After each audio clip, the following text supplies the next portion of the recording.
Mr. Chair, could I just, I'll second, but could I just add under, could I add a closed agenda item? I don't know if it's permitted, but it's just to get an update on provincial municipal negotiations. Okay. That would be under section 119, subsection, I think it's 1D, which would be, So can that be added CAO under introduction of new business, or You can just add it as could we add it as 6I? Okay, add it as 6I. Did you say, Mayor Brown, closed session for update on funding? just negotiations between the province and municipalities. Okay, do you have that, Tamara? Which will be 6I? Yes. Okay, thank you. Anything else regards approval of agenda? So moved and seconded by Brown. Moved by Councillor Zhang, seconded by Mayor Brown. Number 4, approval of the previous draft minutes of September 4th, 2024. Moved. So moved by Mayor Brown, any seconded by Councillor Bernard. Business arising from the minutes? None. Not hearing none, okay. Moving along, 6, discussions, reports. 6A, presentation of the draft audited financial statements. We have Michelle Burge here, back again. Doesn't seem that long for a year to go by, Michelle, but from MRSB.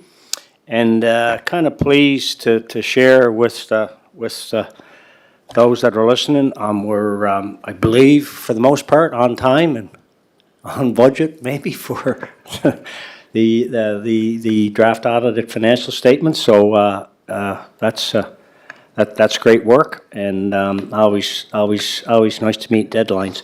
So, without anything further, I'll turn it over to Michelle to take us through I guess the broad strokes off the statements, and trusting that between her and Dan, if there's questions, that they can be answered, and if there has to be something that needs a takeaway in terms of further clarification, we'll take the direction of I guess Dan Jenkins, our CFO, on that.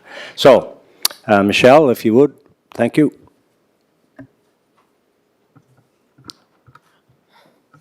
All right. Well, good afternoon, everyone. So as mentioned, my name is Michelle Burge, and I'm one of the partners at MRSB. So we've been doing the audit for the city for a few years now. So it's my pleasure to be here this afternoon to review the draft audited statements for the Charlottetown Water and Sewer Corporation, and then we'll also as well review the City of Charlottetown consolidated draft statements.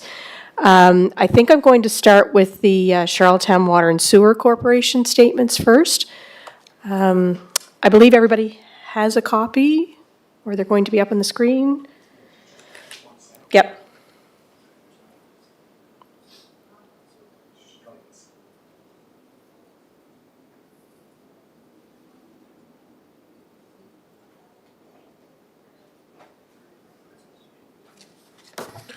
While we're waiting, Chair, if you don't mind, I add a few comments. Just wanted to recognize the work of the staff in the Finance Department. This year worked exceptionally hard to make sure that the auditors had the information that they needed on time, and provided the further analysis that they requested later on. And also to the staff of MRSB. I think this will be a milestone in meeting the deadlines of the MJ and providing our audited financial statements, assuming we can make some progress here in the next day or two to get them approved. So just wanted to recognize the work of staff in that regard. Michelle, can I just ask what page are you going first? So I'm going to do the Charlottetown Water and Sewer Corporation, and we'll be starting at the page 1. Page 1. Which would be page 48 in your package. Oh, sorry. Page what? 48. 48?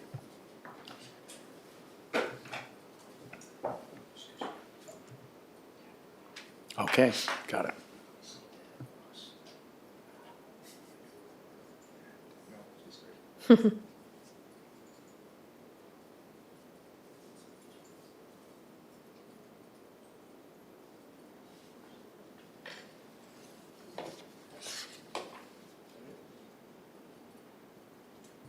Probably one page before that, actually.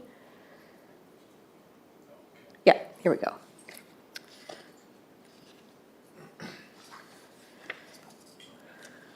All right, so as I mentioned, we're going to start with the Charlottetown Water and Sewer Corporation audited statements, draft audited statements. And these are for March 31st, 2024. Everybody able to access everything they need? Okay. So this first statement gives you a snapshot of the financial position of the corporation. As I mentioned, this is for March 31st, 2024. And we also provide the information for the previous year, March of 2023. The first information is what's called financial assets. And those assets essentially are assets that are cash or near cash, essentially those that are liquid assets. So for 2024, the financial assets are about 19.6 million, almost 19.7 million, up from 16.8 in the previous year. A couple items that have changed here, you can see the cash for the utility in the various bank accounts is down from 13 million to about 5 million. The most of the change there is funds that have been advanced to the city, city capital and city revenue, and that's obviously just funds transferred between the various accounts. The restricted cash is just a bank account for the sick and severance pay reserve. So as you can see, that hasn't changed since the prior year. Then we have the accounts receivable at 2.1 million, up from 1.7 million in the previous year.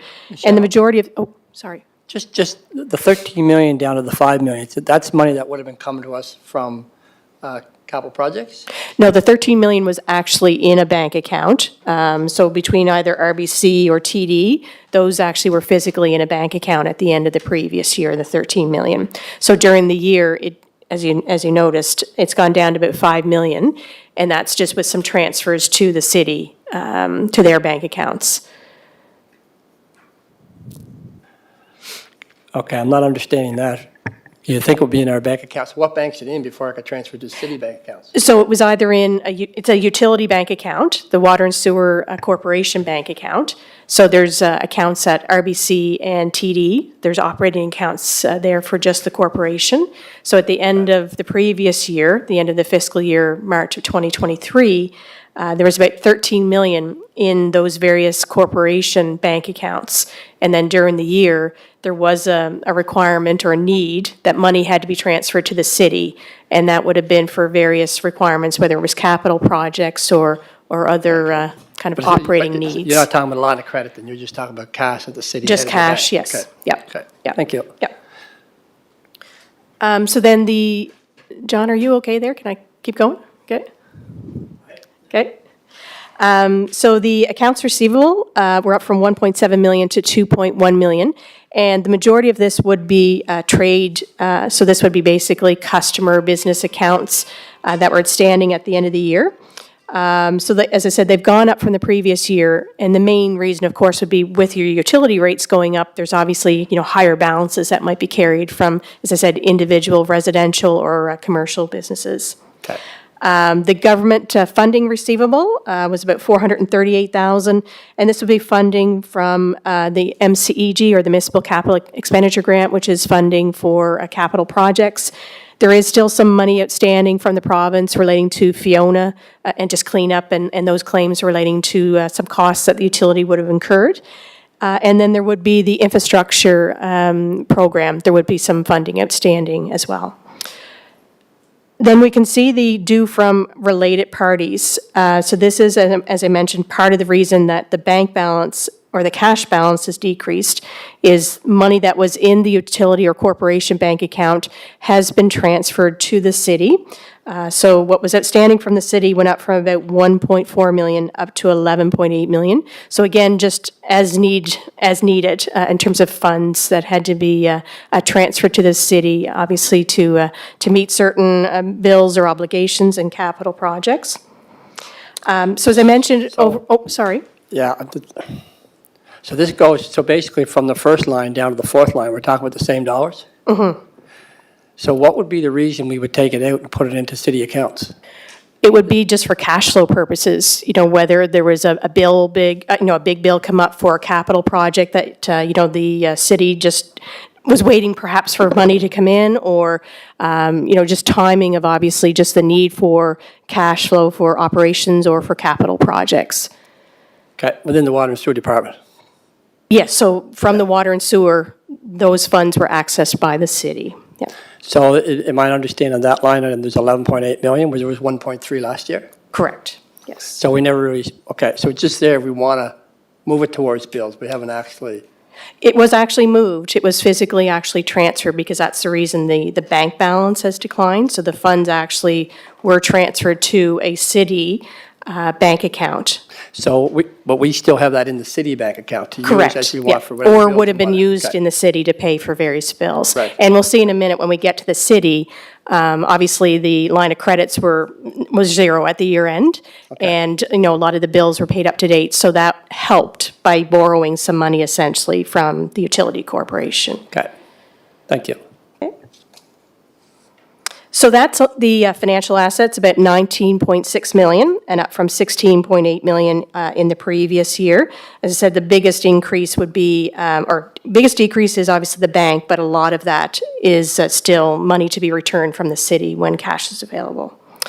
The next information then is the liabilities or debts or obligations of the Water and Sewer Corporation. So the first line is the accounts payable, up from 3.2 million to 3.9 million. And these would, essentially be bills outstanding at the end of the year. Again, because there was a number of capital projects underway, there was a number of bills outstanding for contractors, for holdbacks, and that would be the reason for the increase. Obviously, Eastern Gateway is the biggest one. The accrued pension liability, so that is based on a report generated from the pension company in terms of what the obligation is at the end of the year for the Water and Sewer Corporation. Obviously, that plan is now closed, but there still is obviously some, employees still in that. Then we have the deferred revenue, and this would essentially be the gas tax funds. So at the end of 2024, that's about 2.6 million of gas tax funds that have been allocated to utility from the city, but hadn't been fully spent before the end of the year. And then the last item in liabilities is due to related party. And I'll go over it in a moment, but essentially that is all of the loans relating to the Water and Sewer Corporation. We're calling it due to related party because the loans are actually in the name of the city. That would have been the borrower at the time. But any that have been essentially used by the utility and obviously would have been related to capital projects, the utility is taking the responsibility or assuming the debt repayment of that. So as you can see, that has gone up from 33.9 million in 2023 up to 35.9 million. So during the year, there was a new RBC loan for the utility, about 4.6 million. And then on the other loans that are outstanding, there was repayments about 2.6 million. So there's a net increase from the prior year. So overall, the liabilities are up from 41.1 up to 42.6 million. So that's an increase of about 1.5 million. And the biggest increase there is, of course, just adding that additional loan during the year. So we have financial assets of 19.6 million. As I said, those are assets that are liquid, cash or near cash. We have liabilities of 42.6 million. So the difference between those is what we call net debt. Obviously, there's not enough cash to pay off all the debt, but that's not an unusual situation for, the Water and Sewer Corporation. You're obviously paying your debt down over a reasonable time frame, and obviously trying to maintain sewer and water rates at reasonable amounts, obviously, for customers. But as you can see, that net debt did decrease during the year, so that is a positive trend. So it's down from 24.2 million to 22.9 million. So that is a positive, reducing the debt during the year. The next and last part of the statement is the non-financial assets. So first of all would be the inventory of supplies at the pollution control plant and as well as other materials. So that's up a little bit from 2.4 million to 2.7. So that's just actual materials and supplies on hand. The tangible capital assets would be the biggest number here in non-financial assets, and this would be the infrastructure, all the major assets of the Water and Sewer Corporation. So at the end of March of 2024, that's up from 133.5 to 137.9 million. So there's been about $7 million of projects ongoing throughout the year during 2024. Obviously, the Eastern Gateway, some lift station upgrades, those would be the bigger items that were ongoing. Again, some might not be fully completed, some are obviously in progress over a period of time, but the actual costs incurred in 2024 was about $7 million on those capital projects. So that's the reason that tangible capital assets has increased.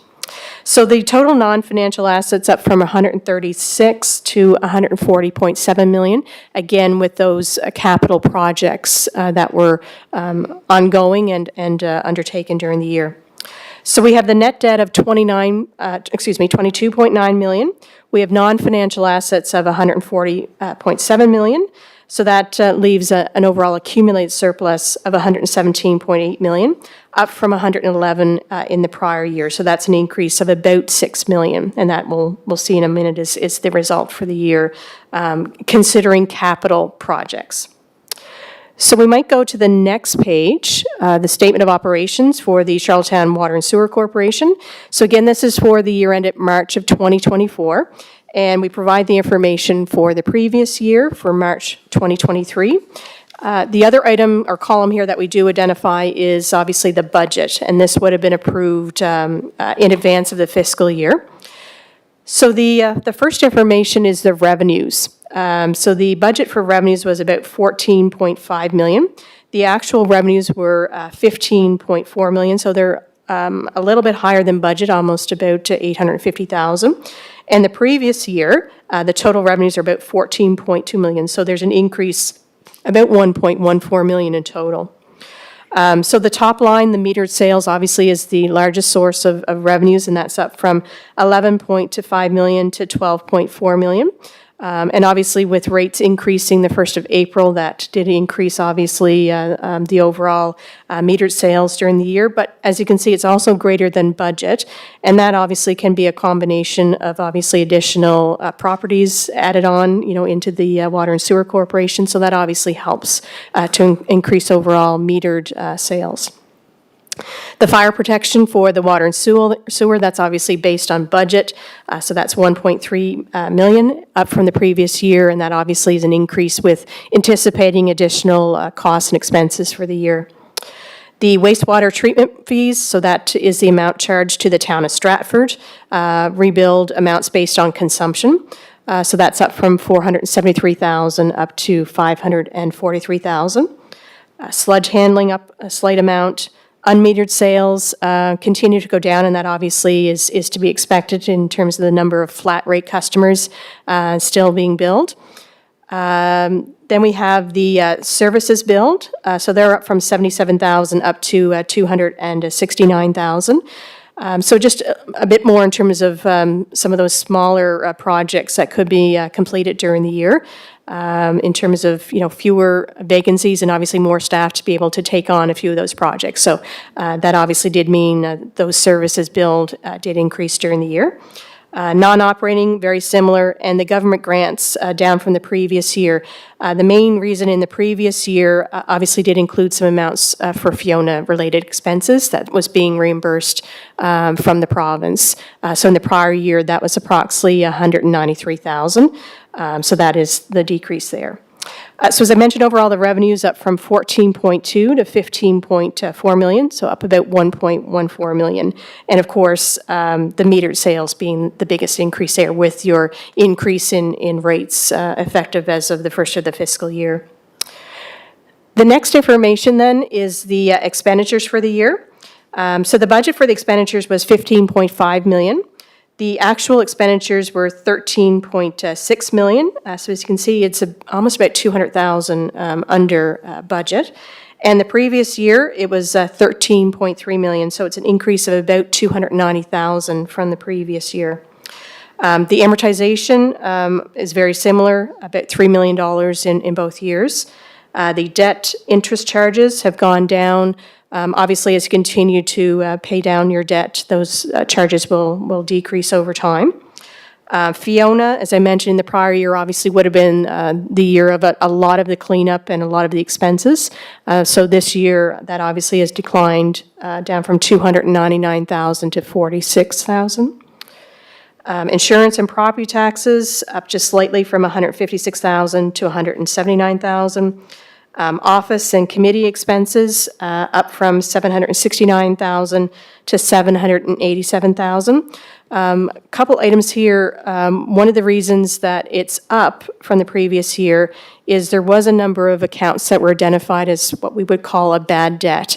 So in some of the customer billings, there was a number that have been, outstanding for a period of time. Things have been exhausted or almost exhausted in terms of the ability to recover those. So that's about 85,000 that's included in this year that potentially may not be collected. And then the previous year would have been about 180,000 that included some adjustments, CPI adjustments for staff, as well as kind of negotiations in terms of union amounts outstanding for staff. So when you kind of can take the two of them together, one was higher last year, there's an additional expense this year, and so it's overall similar between the 2 years. Repairs and maintenance, as you can see, that line has gone down from about 2.78 million to 2.6 million. So that's a decrease of about 179,000. And a lot of that in terms of lower costs, in terms of equipment repairs, they were down about 300,000 from the previous year. Then we have utilities, so those are up from 1.23 million to 1,353,000, so that's an increase of about 120,000. So that would be power, that is up the majority from the previous year. The other would include fuel and telephone. And then the final item would be the wages and benefits for staff, up from 3.8 million in the previous year to 4.2 million.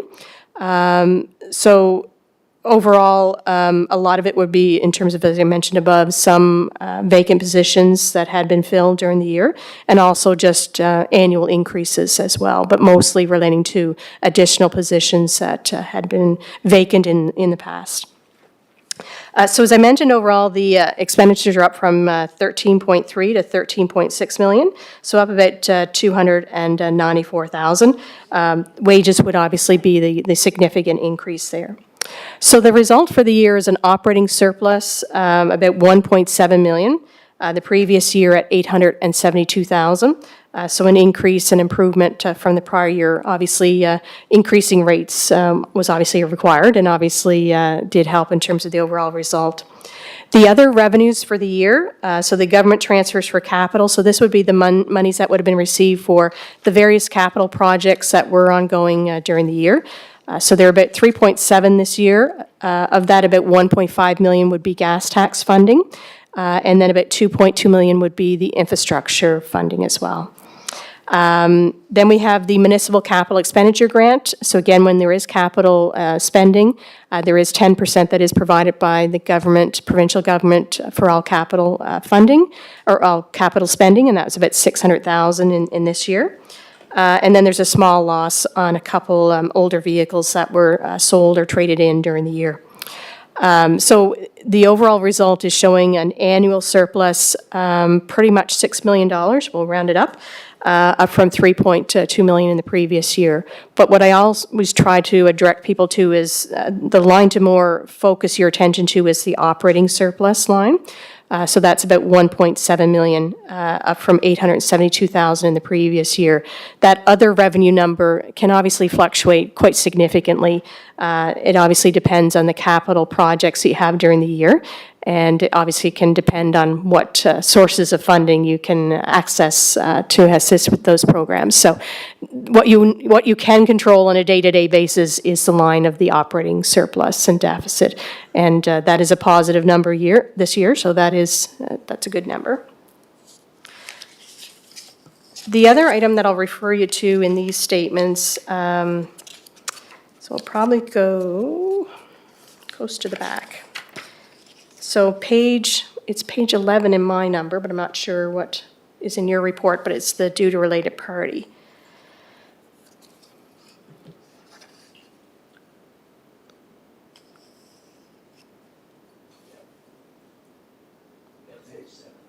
Okay, yeah. So this is, when I was referring on the first page, the due to related party, obviously, is the loans outstanding. So the loans are actually in the name of the city of Charlottetown, but at times, obviously, there's a portion that is borrowed for the utility corporation. So what's reflected here is those various loans that are outstanding, and they continue on into the next page. So when we get to the top of the next page, we see that the total loans are 35.9 million for the utility corporation, and that's up from 33.9 in the previous year. The very last line there, the Royal Bank of Canada, is the new advance during the year. So it was 4.6 million in total that was advanced, and there was essentially one payment during the year. And then we can see over the next number of years, the payment obligations are, about 2.5 million over the next number of years. And that's just assuming, no additional debt at this point. But that would obviously change if additional debt is required. The other item that I'll refer you to here is, it's note number 17, called accumulated surplus. So obviously on the first page, we did indicate that overall there's an accumulated surplus for the Water and Sewer Corporation of 117.8 million, up from 111.8 in the previous year. And always, I think, important to kind of identify, how that's broken down. As we can see, the biggest portion of that is a line that's identified. It's the investment in tangible capital assets at about 102 million. So that obviously means that, that money has been spent. It's been invested in the infrastructure, in, the various assets of the corporation. And what will happen over time is that number will decrease, with depreciation or amortization, unless you continue, obviously, with a number of significant projects. So we can see that the accumulated surplus or the accessible surplus is 15.6 million. So of the 117.8, about 15 million would be the surplus accessible for the corporation.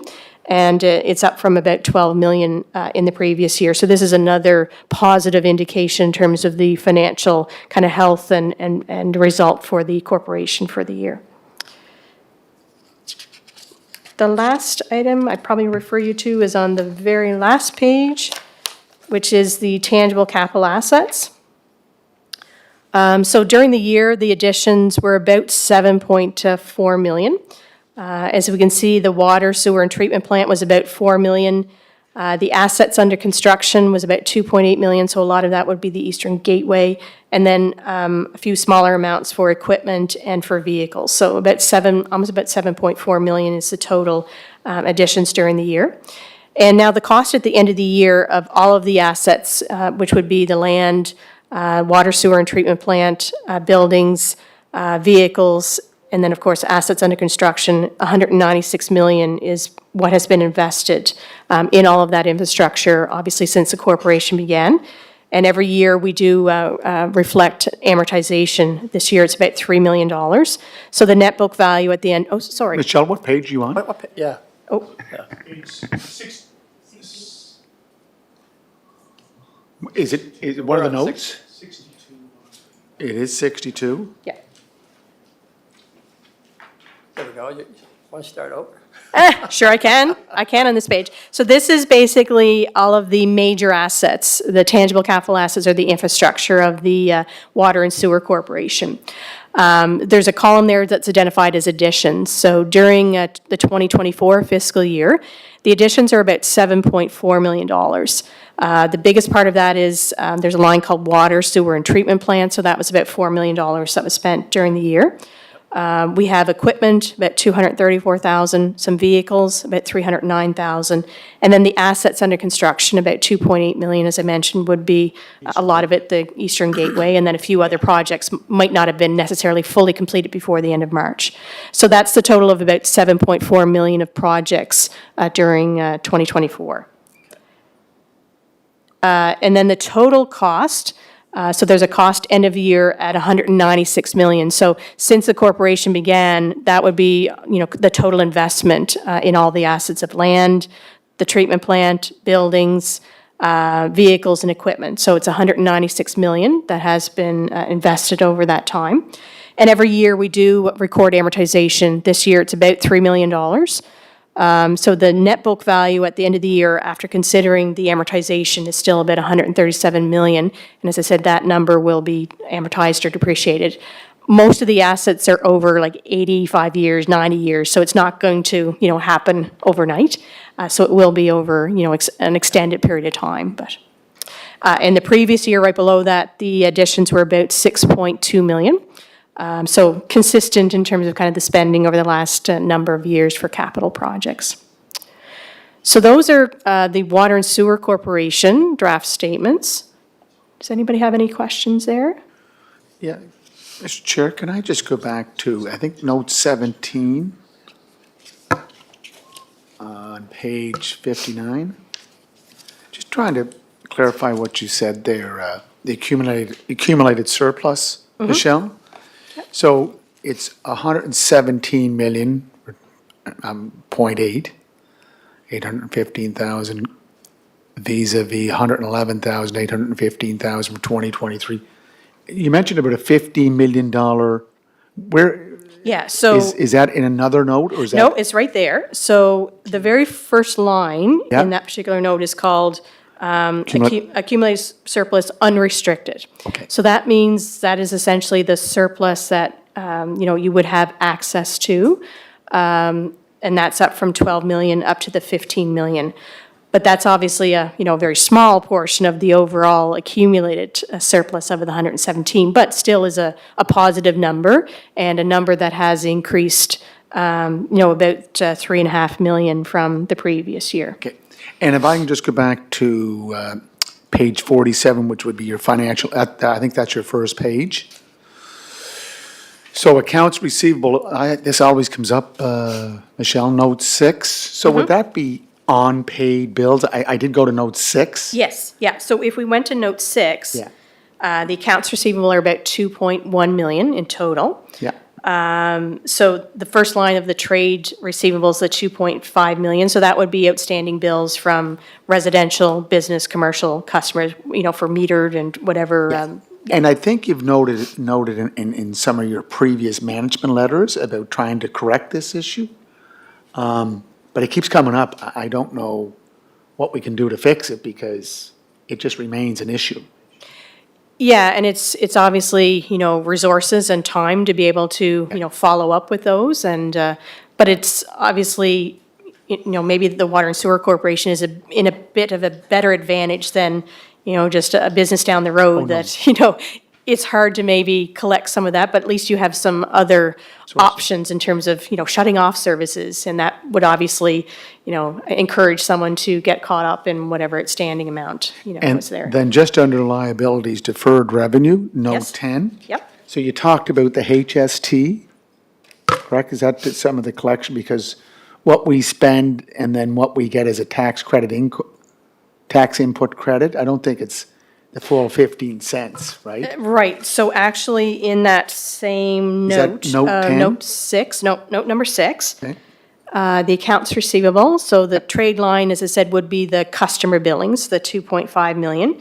There's a little bit of other receivables of 25,000. And then the harmonized sales tax receivable, or HST receivable, would be about 24,000. So the utility corporation and the city obviously don't get a full of the 15% Right. HST that you pay, like on a fuel bill or utility bill, whatever Right. it might be. So you do get only the 5% component, the federal component back. Right. So you may not know the answer for this question because it's probably not something that accountants deal with, but the harmonized tax for businesses is fully recoverable, whereas municipalities and NGOs, there's a percentage. But with the new federal the new federal carbon tax, I notice on bills that we get from urban energy, there is a rebate for Canadian citizens under a certain level. There's nothing for businesses, correct, or governments? Unfortunately not, no, it's So only if we're on a. trying to go to net zero, we're not getting the compensation for that? No. Those are an additional cost for many, businesses. Significant. Yeah. Yeah. So, and then just going down to the revenues and expenditures. So up in the revenue, we budgeted 14,554,000, actually came in at 15,408,000. So that's about, let's say 900,000. And then on expenditures, we budgeted high, came in low. Yeah. So initially, when the budget was, presented and approved, it was anticipating that there would be a deficit of almost about $1 million, and the positive result then is about 1.7 million. So it's a combination, as you say. There was additional revenues, more than you had budgeted, but some of the expenditures were less than were budgeted as well. So both of those working in your favor. And last question, so on-metered sales is a person, a home, residential home, business that does not have a meter, is that correct? Correct, yes. And we cashed in at 274? Yeah. Wow. Thank you. So Michelle, for 2023, I know earlier we talked, in 2023, there was 1.7 million surplus for 2023, 2024. 2024, sorry. But so the accumulated surplus is 15 million. Of the unrestricted portion, the accessible portion that you haven't already invested back into infrastructure. Yeah. So you Okay. have, like about $5 million in your bank account. You have 11 million owing from the city. Yep. So if all of that happened to take place, that you got money back from the city, you would have about $15 million in your bank Okay, account. yeah. Okay, That's I get you. just, in simplicity, very basic, but that's essentially what it is. Okay, no, thank you. So we don't need to raise water rates this year. Unless there's other major expenses. Those are, I think you were lucky probably that the expenses were less than budget. I said, I don't know that you can always hope that your expenses are going to be less than budget. Something can happen and can be a major expense too, right? Anything else on the water and sewer?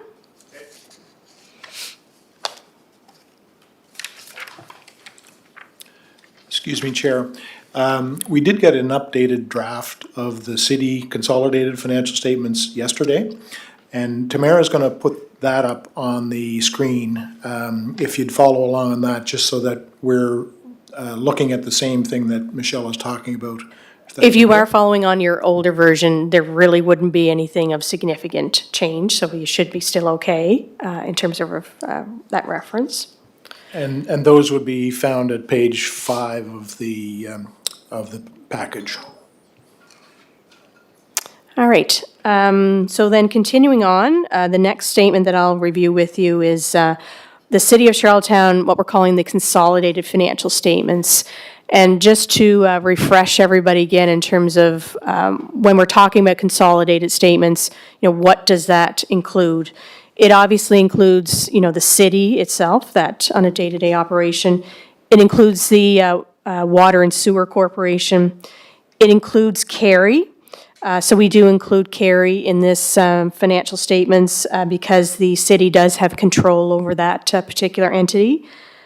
We do include the Eastlink Center, but we only include 80% of that because that's the city portion. That's kind of what is your control, and the other 20% is obviously the province. So we only include here the 80% of the Eastlink Center. The other item that we do include is your share of kind of the profits every year of CADC. So it's all of those are kind of, and of course, in any other kind of committees or subcommittees, but those would be obviously the major entities or major items that would be included in consolidated financial statements. So what I'll do is just go through these statements with you and try to highlight some of these significant items. And anytime, don't hesitate to stop me if there's something that is not clear. One of the first items I will refer to on these statements is the independent auditor's report. I didn't refer to it on the Water and Sewer Corporation, but here in the consolidated, I did want to just refer that it's a report issued to the mayor and the members of council. So this is where we provide our opinion on the audit for the city on a consolidated basis. So it says that we've audited the consolidated financial statements of the city of Charlottetown, which comprise the consolidated statement of financial position at March 31st, 2024, and the consolidated statements of operations, changes in net debt and cash flow for the year then ended, and accompanying schedules and notes to the consolidated financial statements, including a summary of significant accounting policies. So in our opinion, the accompanying consolidated financial statements present fairly in all material respects the financial position of the city of Charlottetown at March 31st, 2024, and the results of its operations and cash flows for the year then ended in accordance with the Canadian accounting standards for the public sector. So this would be the same audit opinion that we have provided in the previous year. So we call this the standard auditor's report, and we do give a clean bill of health on the audit again this year. And I didn't refer to it on the Water and Sewer Corporation, but that is also the same audit opinion that we've provided as well. The remainder of the report would be the same as it has been in previous years. So then we'll start with the numbers on the consolidated statement of financial position for the city. So this obviously, as I mentioned, when we're talking about the consolidated statement of financial position, this does consolidate or combine those various entities or other organizations that are obviously, you know, within the accountability and ownership of the city. So all of those assets are reflected in this particular statement. So the first numbers are the financial assets, and they are down from 56.9 million in 2023 down to 44.6 million. So that's a decrease of about $12 million. The very first line there, the cash or what's in the various bank accounts, down from 13.6 million to 11.47 million. And that is just obviously changes during the year, timing of obviously amounts within the bank accounts. The item that is down probably the most significant is the restricted cash. So that's down from 19.5 million to about 4.2 million. The biggest portion of that is the gas tax account. So obviously it's called restricted as it can only be used for those approved capital projects. So it's in a separate bank account, separate from operations. And during the year, that account did get reduced. Obviously, at the end of the previous year, probably there was more in it than potentially was required or needed. It just hadn't been transferred over. So what's remaining now is about 1.4 million for gas tax. Also in this restricted cash is the tourism accommodation levy bank account because it also is restricted. And then a bank account for the switch program. But the biggest decrease is the gas tax funds that, were transferred to operations during the year. The accounts receivable, the next line is up from 5.8 million. Oh, I'm sorry. Yep. Right now, you're showing how much in the gas tax? You say 1.5 million? Yes, in that bank account. Yep. But what actually is still available to spend in our deferred revenue, which I'll get to in a minute, but I can tell you if I can find it here in my fingertips. So it's about 3.8 million that is available at the end of March. for gas tax projects. And that's the combination of what was available for the utility, which we just saw, and then for the city. So that's about 3.8 million, but there's only about 1.4 million in the bank account at the end of March. So why would it drop $15 million in 1 year from 19 to 4? As I mentioned, at the end of last year, it probably should have been transferred before then.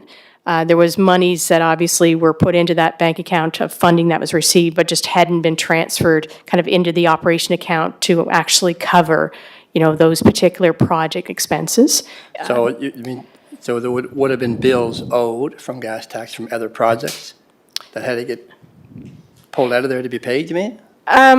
No, it's because it is just a bank account. That's obviously where every year twice a year you get your allocation from gas tax. So when that's received, that goes into this separate bank account, and obviously can accumulate, over a period of time. And it can just be, a timing of maybe not transferring the money to, the account where actually the project expenses are paid from. So as I said, last year, you probably had more in that account than, you should have, because a lot of the bills would have been paid from the city bank account. So Dan, the last update we had was we're 2.3 million in the red for gas tax. So do we have 1.4 or is that allocated? Yeah, so the numbers Michelle is referring to are as of March 31st, so that's quite a ways back. They would have been accurate at the time. These numbers would be accurate for March 31st. Where it is today, Councillor, I can't confirm, but we could certainly have a look.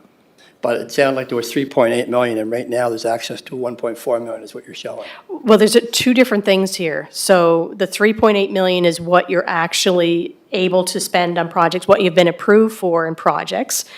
But that maybe doesn't always coincide with what's in the bank account, and that's just because maybe of timing and just, where money might have been, spent. So the key item really is the 3.8 million is what you had at the end of March of 2024 of available gas tax funding. But again, as Dan mentioned, that was at March. And would have been, other expenditures undertaken since that point. No, we would have passed our budget in March, so we would have known how much we're spending for gas tax.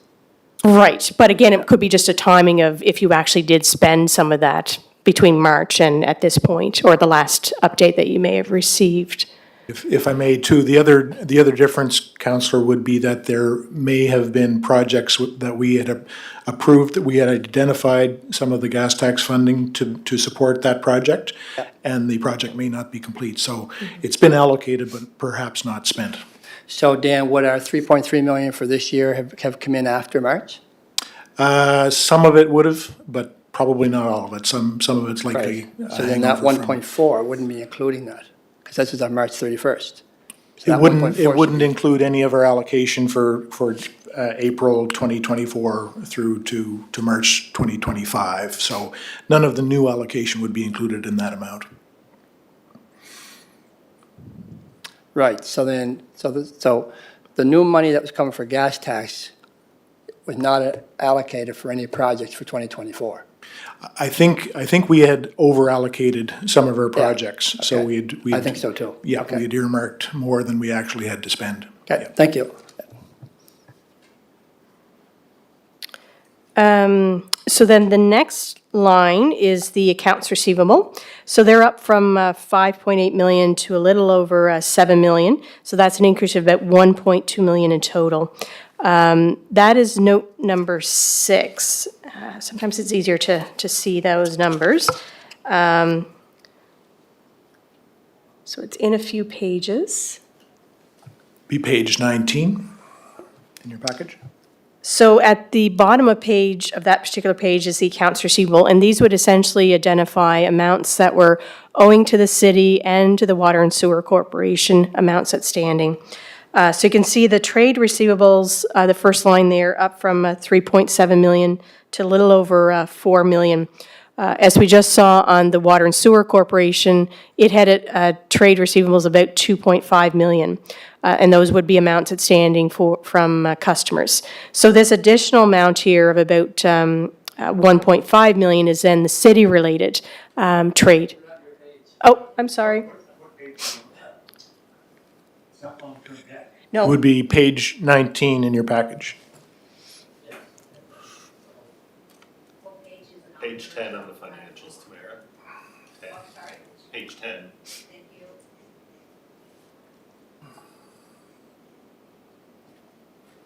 Sales cruising. All right, so here we are.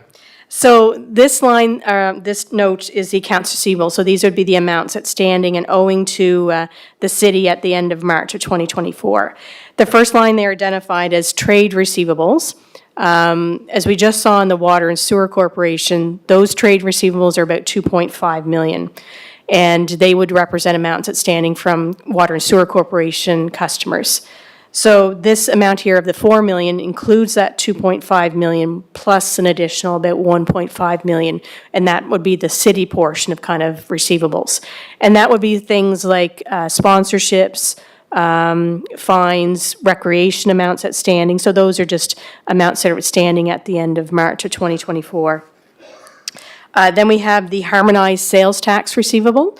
So that's about 3.3 million, up from 2.2 million in the previous year. We'll see in a minute, obviously, the city obviously did have a number of capital projects ongoing, and that led to obviously additional amounts that would be outstanding. So that's about 3.3 million that would be owing from the federal government for HST. A small amount of other receivables, and then allowance for doubtful accounts, about $800,000. So in all of those amounts, mostly on the trade receivables, there is a number that are still, a number of years being carried forward and may not potentially be collected at this point. As we saw in the sewer and water, that's about 400, and then there's about another 400 here of the city corporation. So the total receivables up from 5.8 million up to a little over 7 million. As you can see, the HST portion is one of the bigger items there, about 1.1 million again of rebates coming back from the federal government. So sorry, I'll get you to go back to the page that we're on there. It was page 1 in the financial statements. So that was the accounts receivables I mentioned, up from 5.8 million to a little over 7 million. So as I mentioned, HST rebates is obviously the biggest increase there. Then we have the government funding receivable, up from 11.5 million to 12.9 million.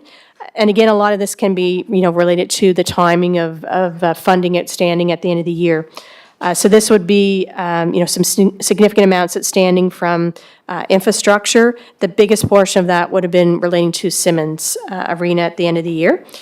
So the infrastructure amounts outstanding was about 5.3 million. There's still about 3.6 million outstanding from the province for Fiona relief. There's about 2.4 million of the municipal capital expenditure grant. So that's a total of about 12.9 million outstanding.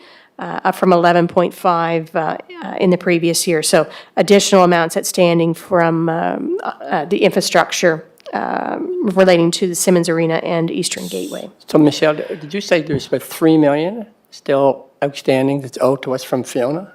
At the end of March, yes. So, It was about 3.5. and that's in what line item here? So that's under the line called government funding receivable. Note 7, okay. Yep. So in the 12.9 million, Yep, there's okay. about 3.5 million is still Fiona amounts. As I said, that's at the end of March. Okay, thanks. So skipping down a couple lines in terms of the financial assets, the investment in the government business enterprise from 1.8 million to a little over 2 million. And this would be the line that represents the city's 15% ownership in CADC. So each year that is changed by whatever profit or loss that particular business entity would have earned. So during the year, they did have a profit, and the 15% of the city's share would be about $204,000 for the year. And then finally, we have the loans receivable. So those are up from 4.4 million to about 6.8 million, and those are all the switch program loans. So during the year, obviously you can see there's about 2.4 million of additional loans So there was almost about 500 additional loans that were advanced to residents during the year. And then obviously, over that repayment term, those will start to come down as obviously residents do repay those amounts. So overall, the financial assets at 44.6 million, and that's down from 56.9 million in the previous year. So it's down about 12 million.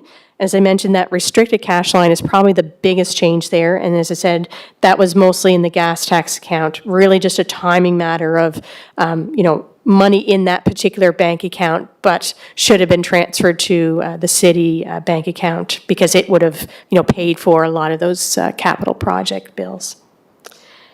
The next information then is the liabilities or the debts or obligations on the consolidated basis. So the first line there, we can see that the bank indebtedness down from 34.6 million down to just a small amount, about 55,000, and that relates to Kerry. So that's just a small overdraft that they had at the end of the year. So obviously that line of credit, those were line of credits at RBC and National Bank. They actually were paid out, and obviously that was the result of additional term loans. So that did help to pay out those during the year. Then we have the accounts payable and accrued liabilities down from 39.1 million to 33.5 million. A lot of that, again, has to do with capital projects and holdbacks on various capital projects and any bills that are outstanding. So there was more outstanding at the end of the previous year relating to capital projects. That actually is down about 5 million. The accrued pension liability is the amount outstanding as a liability, and then that's the number we just saw in the Sewer and Water Corporation, about 158,000. Then we have deferred revenue, which is down from 13.4 million down to 9.4 million. The biggest portion of this would be the gas tax funds, and that's the number I was just saying to you was committed or received and kind of unspent at the end of March was about 3.8 million. As well included here is from money received from CMHC for the Housing Accelerator Fund. So at the end of March, about 2.5 million of that wasn't spent. And then there would also be relating to the tourism accommodation levy, some funds that, again, hadn't been advanced, and some amounts relating to the switch program. But the two bigger items there are obviously the gas tax funds and the money from CMHC for the Housing Accelerator Fund. So the Housing Accelerator Fund, how much do we expect in the next few years?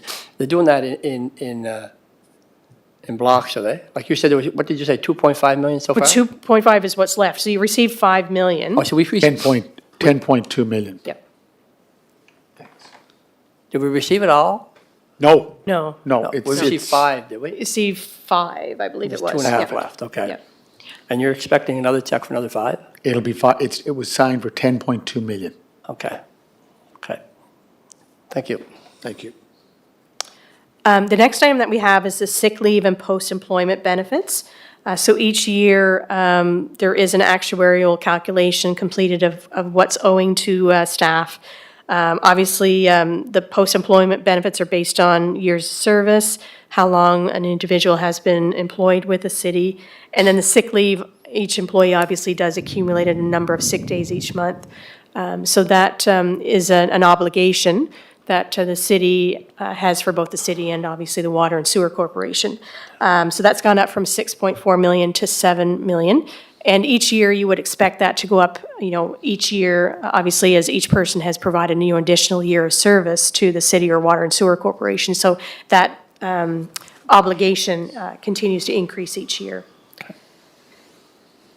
And then the last item in the liabilities is the long-term debt. So that's up from 91.4 million up to 127 million. And that's an increase with the additional loan taken out during the year. About $40 million, an RBC loan additional.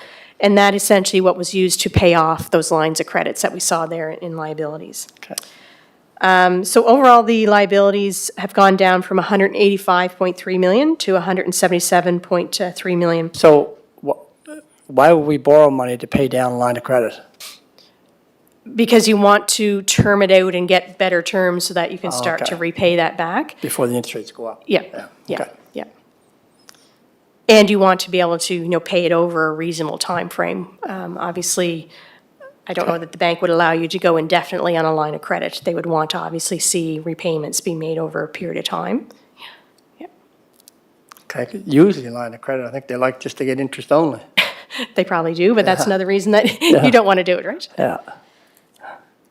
So overall, as I said, the liabilities are down from 185.3 million to 177.3 million. So they're down, about 8 million. So obviously, the bank indebtedness is down, but it's been offset by, basically, you had to take another loan to pay that down. So really, the reduction is in terms of the accounts payable down about 5 million, and of course, then the deferred revenue down as well with using some of your gas tax funds during the year. So you have financial assets of about 44.6 million, again, those assets that are liquid, cash or near cash. You have liabilities of 177.3 million. So the difference is what we call net debt. So again, similar to the Water and Sewer Corporation, there's not enough, cash or, monies in the account to obviously pay that off. But that's certainly not an unusual situation for a municipality of the size of the city of Charlottetown. So it's gone up a little bit from 128 million to 132 million, again, with some additional debt during the year, but it's certainly not the full amount of debt that you borrowed during the year.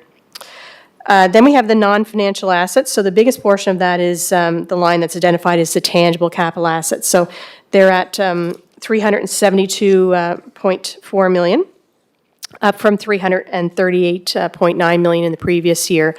So during the year, there was about 37 million in total in additions. Obviously, a lot of that would be Simmons Arena, the Eastern Gateway. There'd be new equipment, vehicles, and everything, but those certainly are the bigger projects. Also, probably about 4.5 million spent on sidewalks, about 7 million on paving, and then as I said, utility would have had about 7 million of assets as well. The inventory of supplies, that's the number we just did see on the Water and Sewer Corporation in terms of public works and utility in terms of materials. And the intangible asset up from 277,000 to 304,000. That's the cost to the end of March of the official plan. So those are kind of consultants, external entities that obviously assisting with the official plan. And at the end of March, that hadn't been fully completed, but those are the costs incurred to that point, about 304,000. Okay. So the non-financial assets are 377.2 million. The net debt is 132.6 million. So the accumulated surplus now on a consolidated basis is 244.5 million. And that is up from 214.4 in the previous year. So that's an increase of about 30 million. And that will be the annual surplus we'll see in a moment. But that, again, I hesitate to say that's all surplus. That's, of course, a lot to do with, capital funding as well, so. Yeah. Any questions on that page? If, Yep. Oh, Go ahead. No, I'm just trying to catch up here. Michelle. no, you're not working? You have to turn your mic off. Michelle, so the accumulated surplus, let's say 245 million. And I know that when this report is released, it'll talk about the cities, again, another surplus, but the legislation is very clear that we cannot deficit finance. And some of the areas that you pointed out, like, for example, where I looked at the water and wastewater, where the revenue was up, but also our expenditures on wages and benefits, or salaries and benefits, what was budgeted and what was actual was lower. So that accumulated surplus, I think, tells the general public we have all this cash to spend. But as you go through this document, both for the water, wastewater, utility, and then the consolidated statements, there's a lot of tangibles, intangibles, and I just find that when you, again, looked at that operating surplus and then the capital surplus, I know one year, a previous DCAO said that was the surplus, and I said, no, most bodies, whether elect or public or private, would see operational as either a deficit or a surplus. And I'm just trying to, like, is there Cole's notes that we can use to talk about our surplus, that it's good news, but in real numbers, there's a lot of nuances, or there's a lot of information that goes with it. Yeah. I don't know if you've been asked that question before from any municipalities or any other bodies like NGOs, but is there anything that you could help us coordinate that narrative? Yeah, and I think, as I, referred to on the Sewer and Water Corporation, the line that I try to direct people to focus more on is the lines identified as the operating surplus or deficit. And we haven't come to that yet for the city, but because that's really what's under your control, really.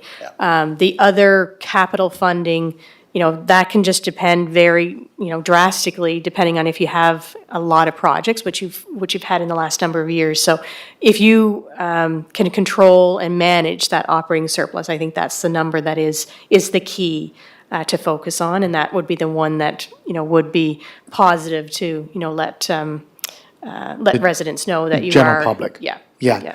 And I just want to, Mr. Chair, just one other question. Under liabilities, long-term debt, 127 million.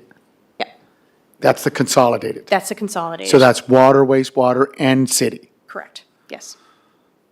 And it is from, we were at 91 million in 23, and, no, sorry, 91 and 127 in 2024. Yeah. But again, would that increase in the long-term debt, would that be attributed to the Simmons Aqua Arena facility, all these big projects that we conducted? No, it's more related to kind of previous projects.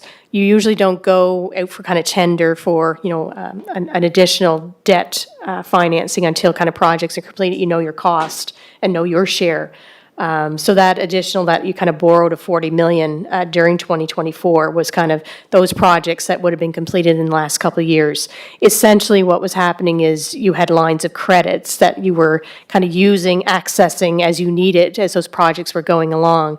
Then whenever everything was finalized or close to finalized and you knew exactly what your share or your contribution was going to be, then you went to borrow. So the more current projects, in like Simmons, They're not here. they're not here yet. Yeah. So that's my point. Yes. Going forward, that debt for, let's say, Simmons Aqua Arena, the full debt from the Eastern Gateway Big Dig project will be added. Correct. And other big projects, that debt will go up. Exactly, yes. Yeah. Yes. Thank you. Yeah. This is at a bit of a point in time, so it's, depending on what those projects, what stage they were at, and obviously what stage you're going to, go out for a tender for financing. Yeah. Thank you. Did you have a question, Bobby? No? You sure? You got caught up? Just a comment, if I may, Mr. Chair. In years before last year, cash and restricted cash and bank indebtedness were all recorded on one line on the statement of financial position. So they were all netted out. And then the details were broken down in a note to the financial statement. In this draft, we have three lines, cash, restricted cash, and bank indebtedness.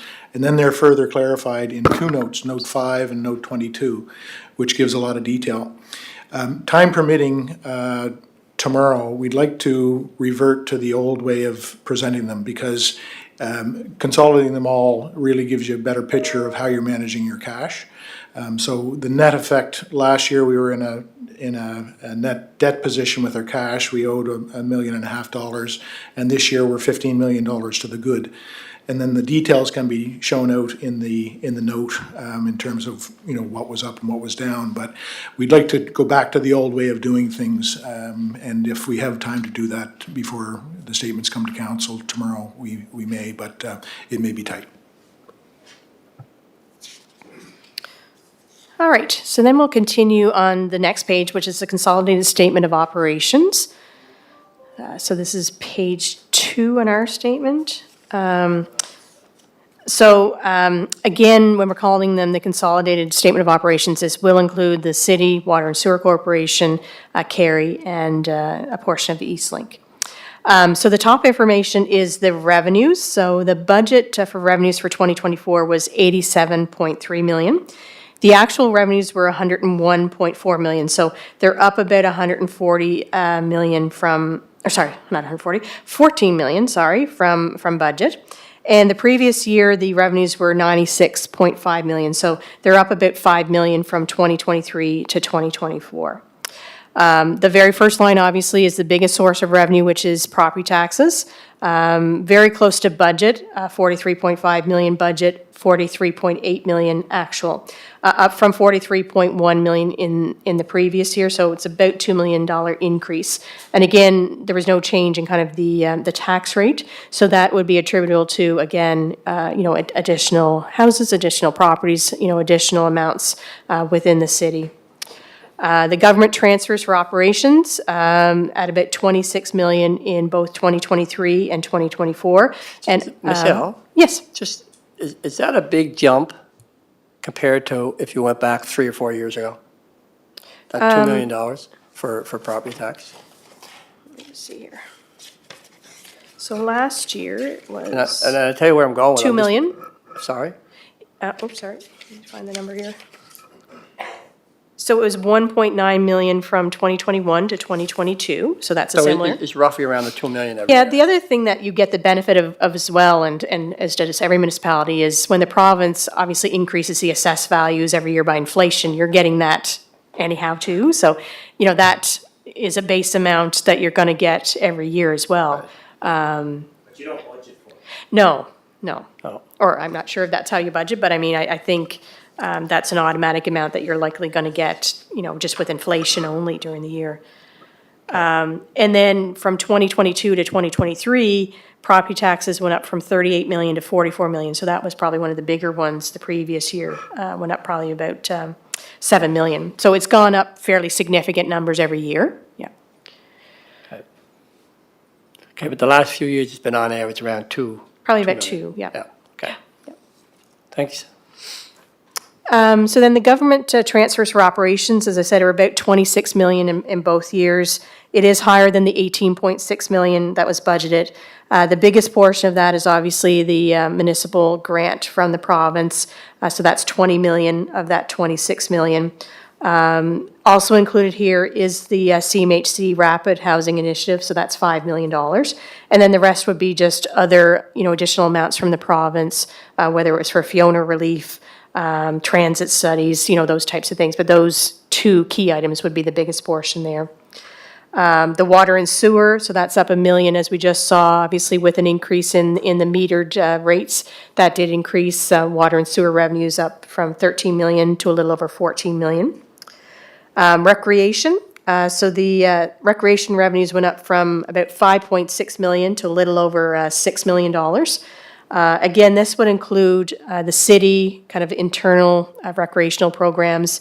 It does include Kerry, which is about 3.7 million, and includes the East Link Center, which is about 1.4 million. So Kerry up about 200,000 is the biggest increase there. And then the city recreation also up about 200,000 as well. Police protective services, so that's up from 1.4 million to a little over 2.4 million. So that's an increase of about 922,000. So this category does include a number of items. It would be court fines, tickets, but really the biggest portion is kind of government funding that's received. And that is the reason that's gone up from the previous year. So that would be funding for guns and gangs. It'd be funding for, the additional funding for the outreach center, cannabis training. So it's, that funding portion is really the key increase there, which was up probably, about 700,000 between the 2 years, and that's a lot of the increase there. The tourism accommodation levy, so that's up from 1.685 million to 2.2 million. So again, a good positive impact in terms of additional tourists and additional levies. So that's up about 590,000. Obviously, you don't get to keep all of that, but that's okay too. That's going back into the city in various grants and into various other activities. Licenses, so these are mostly building permits. So that's down from a little over 2 million to 1.86 million. It's down about 147,000. The previous year obviously would have included the permit for the Simmons Arena development, so that was almost about 200,000. But, considering that, that's still a significant amount of continued permits being issued by the city. Parking, so that's up from 1,174,000 to 1.3 million.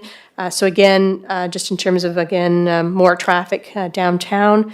So that's an increase in terms of parkade use. Miscellaneous income down from 1.5 million to 994,000.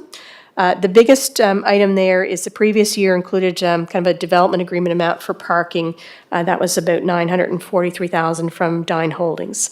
That would be the biggest extra amount in the previous year. What's also included there is some rebates, like from workers' compensation, some sponsorships like from Bell and Eastlink, and then some amounts from the Federation of Canadian Municipalities. So just a hodgepodge of extra things that you get. Certainly.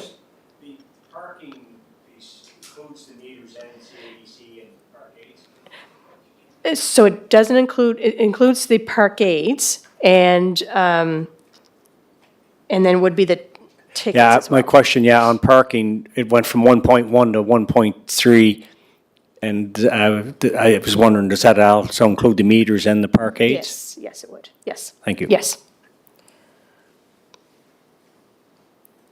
So then we have the SWITCH program. So this is the grant from the Federation of Canadian Municipalities. As you can see, that's fairly similar, about 850,000. And of course, there's a grant portion and then obviously the loan portion that you've received as well. Rentals, the same as the previous year. Interest on the bank accounts up about $10,000 to 178,000.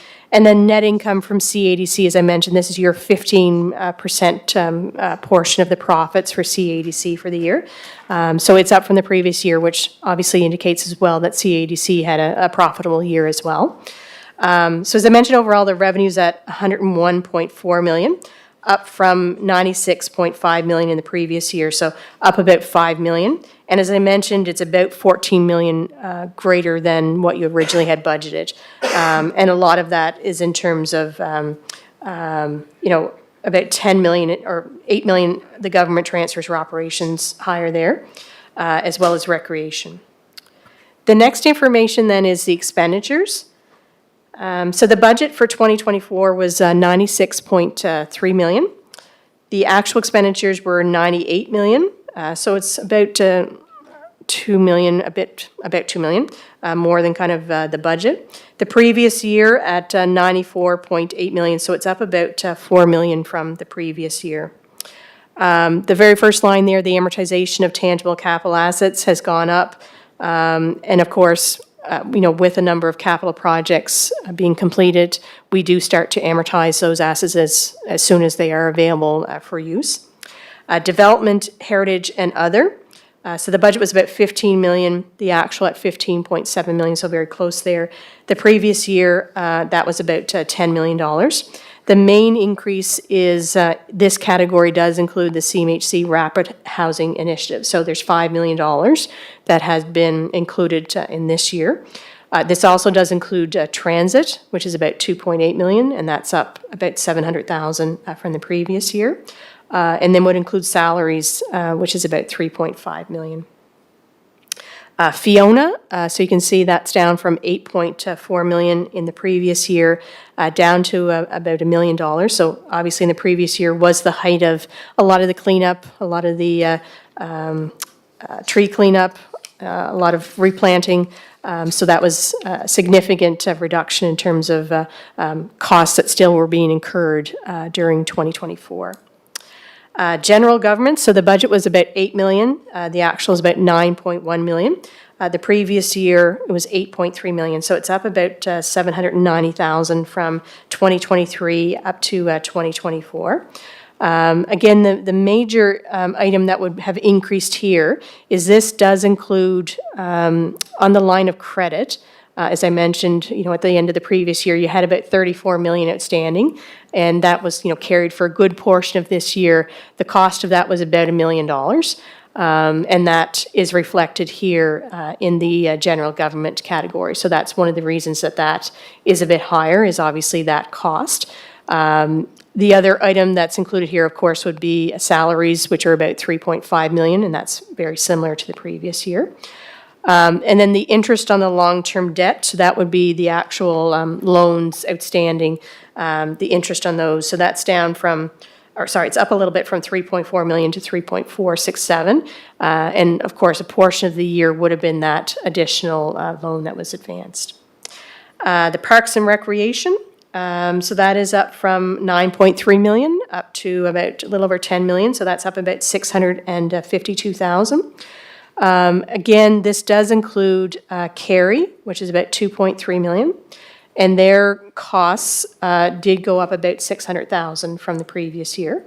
It does include the Eastlink Centre, and that's about 1.2 million, but their costs went down about 600,000.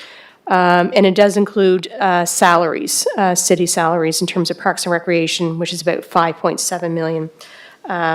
So the, as I said, overall, the salaries for city Parks and Recreation went up about 200,000. And then Carey went up about 600,000 as well. Protective services, the next line went up from 16.9 million up to 17.9 million, and the budget was at 16.3, so it's higher than budget. So the protective services are up about $1 million from the previous year. This category obviously includes snow removal. So of that 17.9 million, the snow removal is about 4.1 million, and that had increased about 700,000 from the previous year. This also does include, the street patching, and that's about 1.1 million, and also includes salaries, so about $9 million in salaries in total. The street maintenance, I was on the wrong line there. I'm sorry. The protective services, let me restart that one again. Protective services went up from 16.9 to 17.9, so it's up about $1 million. So that is mostly increases in salaries between fire department and police. So those are up about $1 million. And then we have the street maintenance and environment. So that went up from 15.1 to 16.1. That is a category also that went up about $1 million. So sorry, what I was saying there was this does include the snow removal. So that went up about 700,000. Also includes street, patching and cleaning. That's about $1 million. And salaries, which are about 900,000. The switch program, which is administration and wages relating to that program, up from 787,000 to 879,000. The tourism accommodation levy, obviously with additional revenues, as we saw above, that were collected, additional amounts were able to be paid out to kind of the partners in terms of Discover Charlottetown, meetings and conventions, the surf events, and the surf grant. So those were additional amounts relating to more revenue collected. And then water and sewer, as we just saw, those expenses went up from 8.5 million to 8.9 million, so up about 4 million, with salaries obviously being the biggest portion of that. Can I just ask a question there, Sure. Michelle? Mayor Brown, go ahead. Yep. Did you have a question, Councillor? No, I was just telling her it's 400,000, not 4 million. Yes. Just for Yeah. people listening in. Right. So if we go back up to the tourism accommodation levy, it went from 1.6 to 2.3 million, correct? Yes. So that goes to Discover Charlottetown, meetings and conventions, Prince Edward Island, and surf. So this is an in and out for us. It is, yeah. But this just points out that with the new STR regulations, where there's a bigger catchment area now for this fee, which I think has been a positive not only for tourism, but also for the events that we put on through Discover Charlottetown, meetings and conventions, Prince Edward Island, and the Surf Fund. Then if we go down to expenditures, protective services, it goes from 16.9 to 17, almost $1 million. Okay, that's the operational side. There's also a capital component to that too, which is not included here, right? So when we buy new equipment, when we buy more e-cameras, that's not included here. Also, if you go to street maintenance and environment, it went from 15.1 to 16.1 again, so almost a $1 million increase. That doesn't include the capital for new streets, reconstruction of streets, sidewalks, ATPs, so, when you look at those numbers, it looks high, that's quite an increase, but that increase does not capture the capital expense, correct? I Correct. just wanted to get that. That's correct, yes. Yeah. And just on, can I go back to our long-term debt? I think our long-term debt was about 127 million. Yes. So I was just asking Dan, if we look at our assessed value for the city of Charlottetown, it's about $4.4 billion. And provincial under, I think, is it under the MGA or is it under? It is, yes. That we're only allowed to borrow up to 10. 10%. Yeah. We're way below 10%. Yes. So we're in very good fiscal position. Yeah.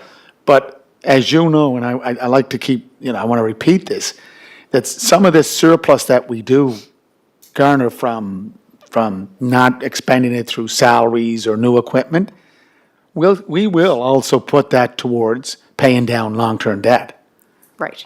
correct? Correct. Yeah. Okay, thank you. Thank you, sir. All right.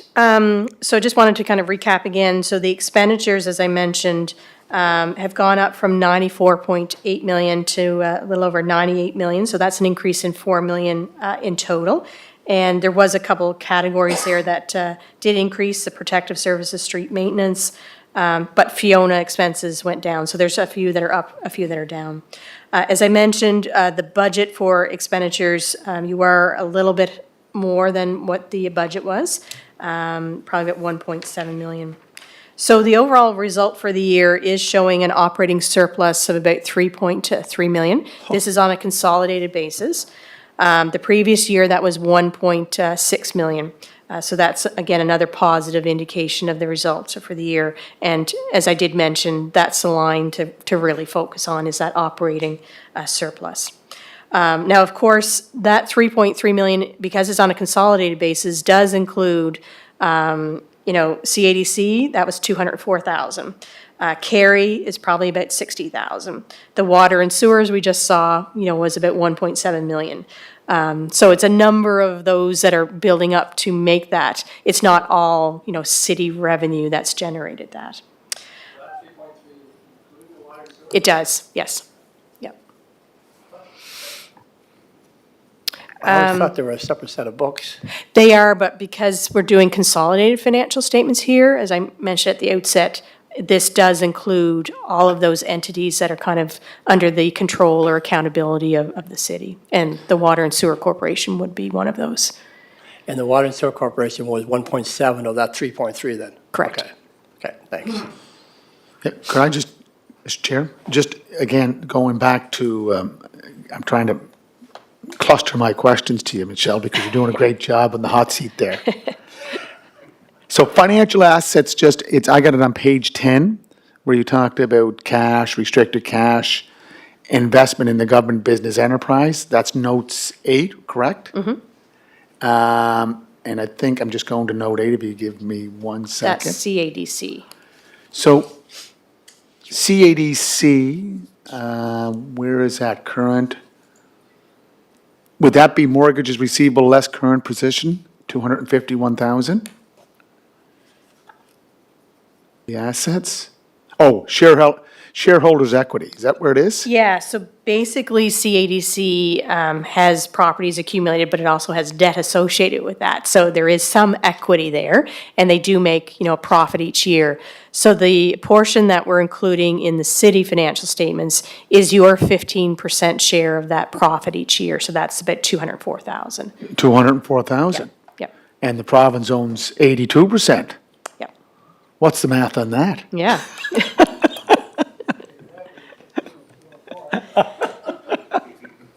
Thank you. So just the last portion of the statement of operations, the other revenues and expenditures, the government transfers for capital there, the 23.9 million is obviously money from gas tax, from Infrastructure Canada, would be active transportation funding. So that in total is about 23.9 million. As I said, about 14 million of that would be the funding for Simmons. There would be, as I said, about 3 million of gas tax, which was used for, street resurfacing and that type of thing. And then the utility obviously would have gotten money from infrastructure as well for the Eastern Gateway. So that's a total of about 23.9 million. As you can see, the budget was 53.5 million. And sometimes that is just relating to timing.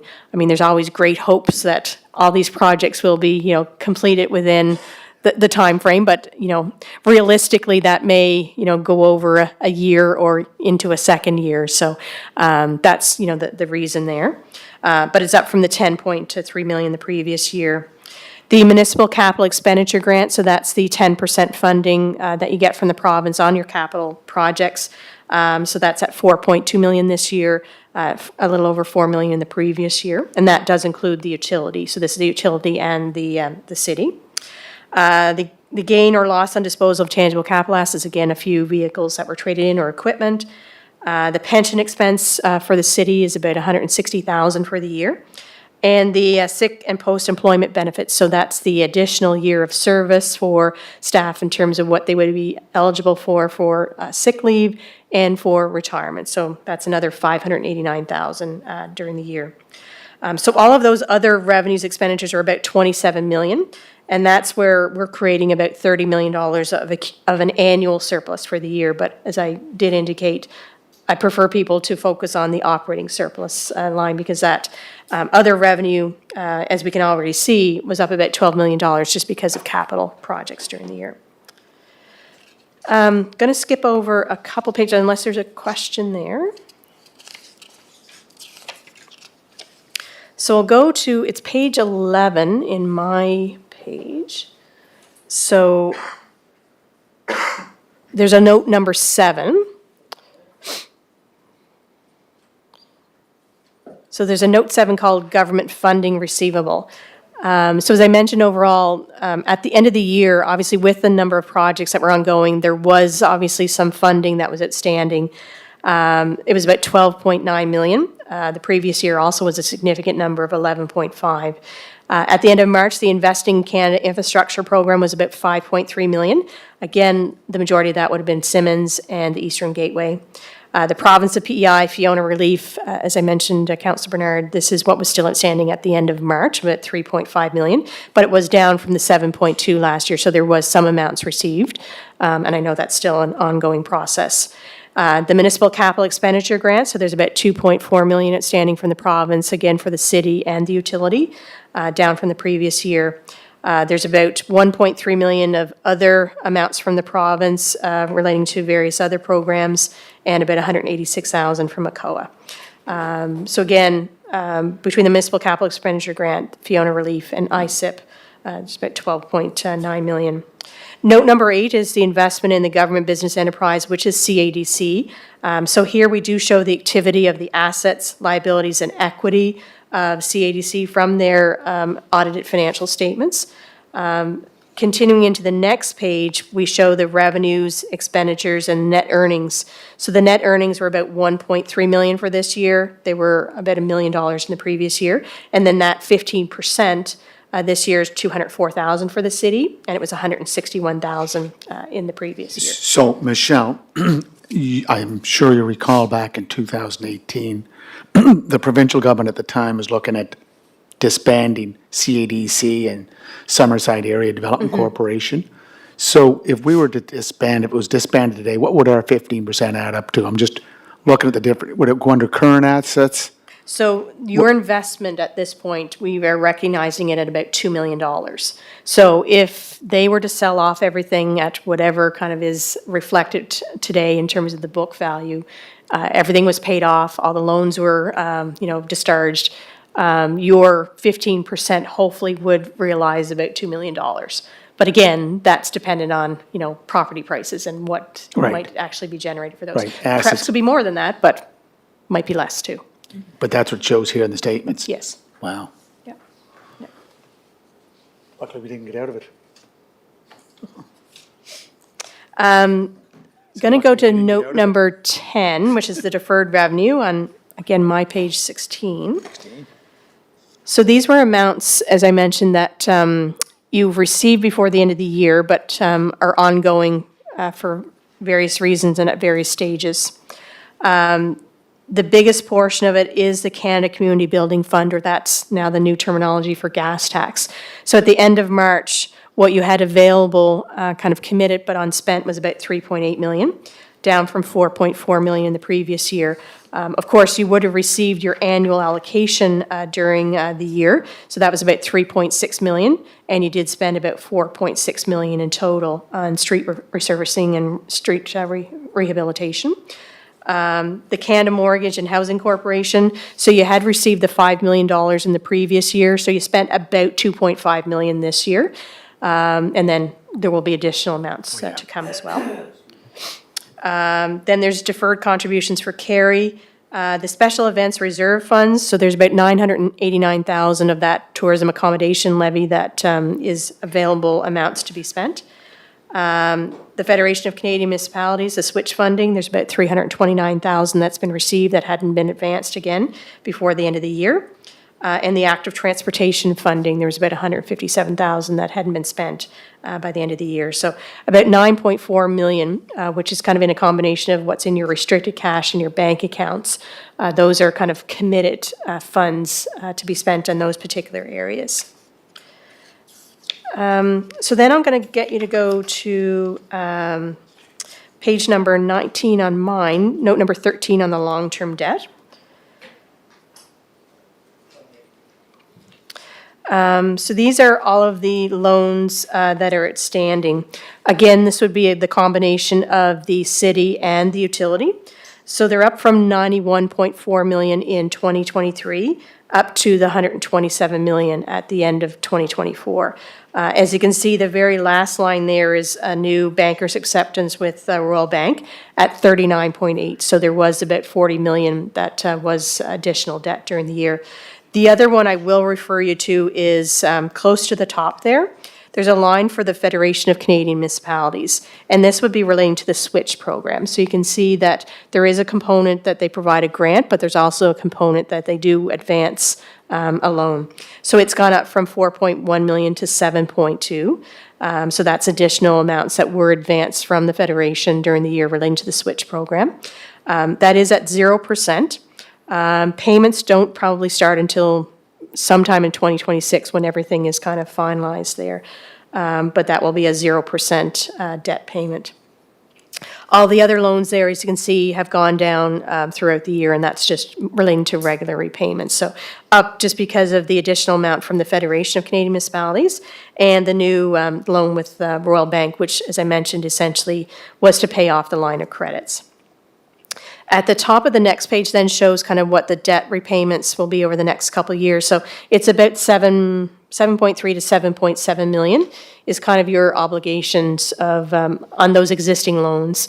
And that would be between the city and the Water and Sewer Corporation. And of course, that's before any additional debt that may be required for Simmons or for other projects as well. Michelle, Yes. the CDS clearing and depository service is the 5.7% repayable, Yes. maturing July 2024. So that's paid out now. Yes. Okay. And that was costing 826,000 a year? That was a balance. That's the balance, okay. Yeah, that was the balance, yeah. Okay. It So- had pretty big payments. It was $850,000 twice a year was the payment on that. Yeah. Okay. So Michelle, just looking at number 13, I know it's long-term debt that's already been borrowed. We're paying, Yes. paying that money Yes. back. Yeah.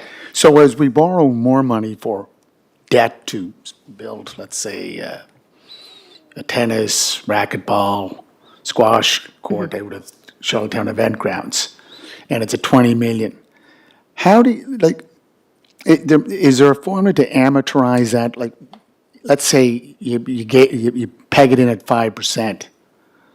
So what's the debt service, let's say for 20 million, or let's say $1 million for easy math? Yeah.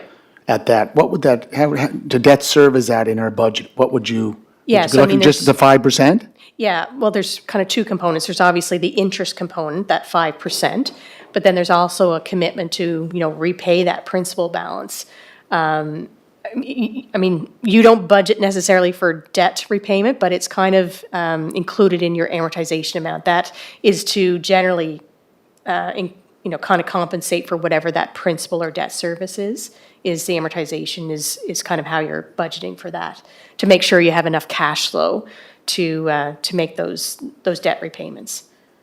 Yeah, but if you look in our budget, we do budget for debt servicing. Do we not? Just the interest Just the portion. interest portion. Yeah, you don't. Not the principal No, payment?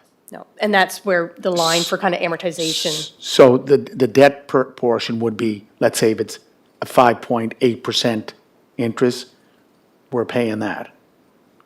Is that right? so you're budgeting for that, so in. Just for the Yes, interest? Yeah. yes. Yeah. Sorry, Dan.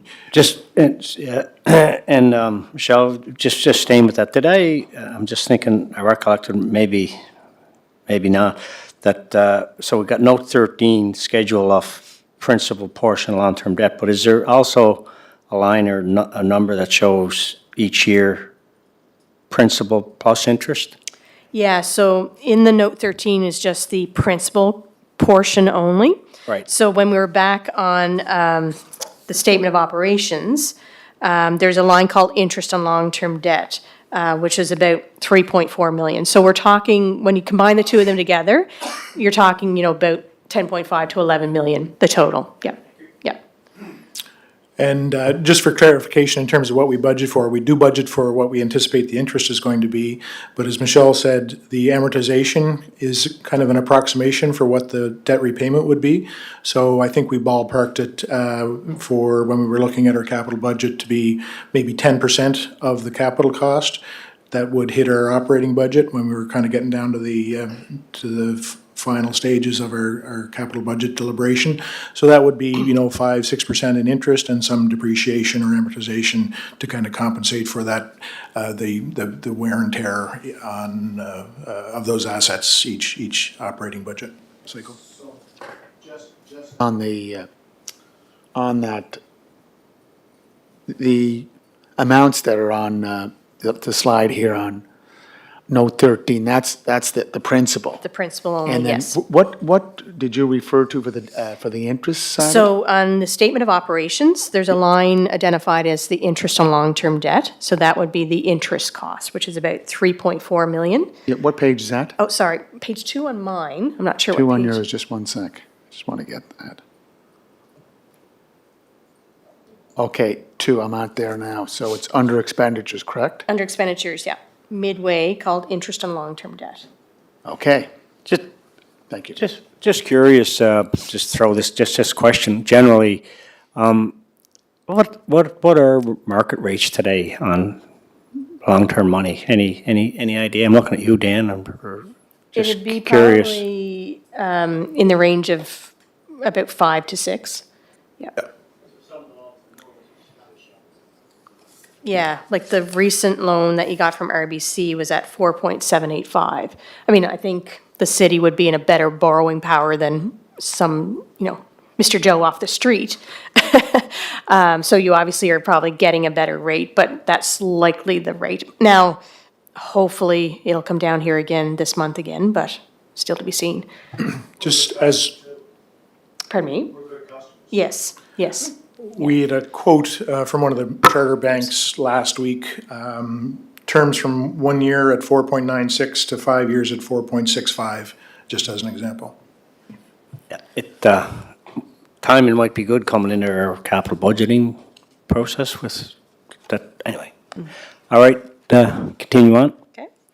The next item I wanted to refer you to is note number 19, the accumulated surplus, which is on my page 23.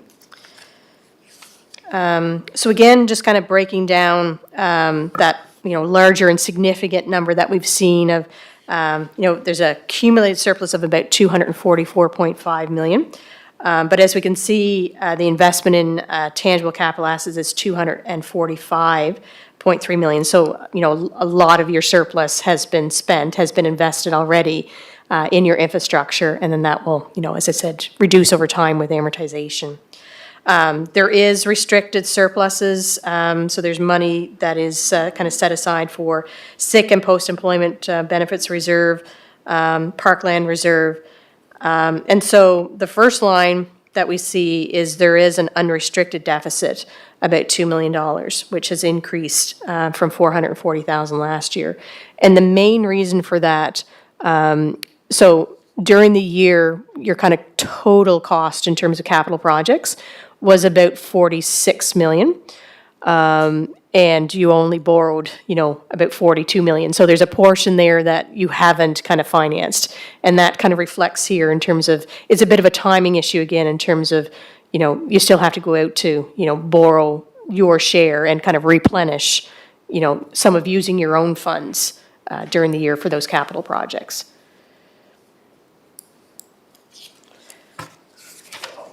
Certainly.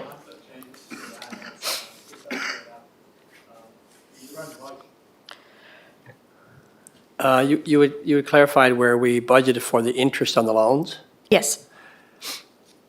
Where is it where we're paying down the loan? So where when you're you have paying, where you're paying down the loan is in that note 13. So as you can see, each balance would show each loan of, you started at a balance last year, now it's reduced. So that's a reflection of reducing your long-term debt. And that will be an item that's on your statement of financial position and your liabilities. So your liabilities have reduced because you're repaying down those, based on your repayment terms. It's not going to be reflected as a revenue. It's not reflected as an expense. The only portion that you include in your budget and include as an expenditure is only the interest component of that. So where are we showing where we're actually paying on the principal? So, What's that? yeah, so note number 13, in this year, it's not as easy to see because you've gone up in debt. So you went up from 91.4 to 127 million, but you did borrow another $40 million. So what you actually did repay during the year was about, I think it was about 4 million. Sorry, it was about 7.3 million is what you repaid. Like, I know we repaid it, I'm just wondering how we show it. Like, if we're only budgeting for the interest, where are we showing where we're paying principal? So where you budget, as we were kind of chatting about, where you budget for the debt service or the principal repayment is the line for amortization. So it's under the amortization? It's under the line. amortization Okay. is, now it's kind of a catch-all. The amortization is obviously to cover that debt service. It's also to kind of recover, as Dan mentioned, over time, there's going to be wear and tear in those assets. You'll have to replace them, but the majority really of that amortization is to cover what your annual debt service is. Yeah. Okay, thanks. Just also could point you to page 13 of the package, which is the statement of cash flow. And it does kind of break out what the cash is used for. And you go down close to the bottom of the page, it says cash flow from financing activities. And it says repayment of long-term debt there, the 7.3 million that Michelle is speaking about. And so that's in terms of looking at the cash, that what we're using cash for and what we're receiving it for, that's a nice statement to refer to for some of that detail. And that's also kind of where I was saying, the reason that we're showing that you have a, unrestricted deficit is, again, a timing matter. So on that page Dan's referring to, the purchase of tangible assets is 46.2 million, so that's what you paid during the year for all those capital projects. Okay. But then under the cash flows from financing, what you only borrowed was 42.9. So there's a difference there that you've kind of used your own surplus funds from previous years. Yes, To okay. basically help. And again, it's a timing matter. As I said, once other projects are finalized and you go out to a tender for financing, that will be replenished and you'll be back kind of whole again in terms of not having to use kind of your operating funds for some of that capital.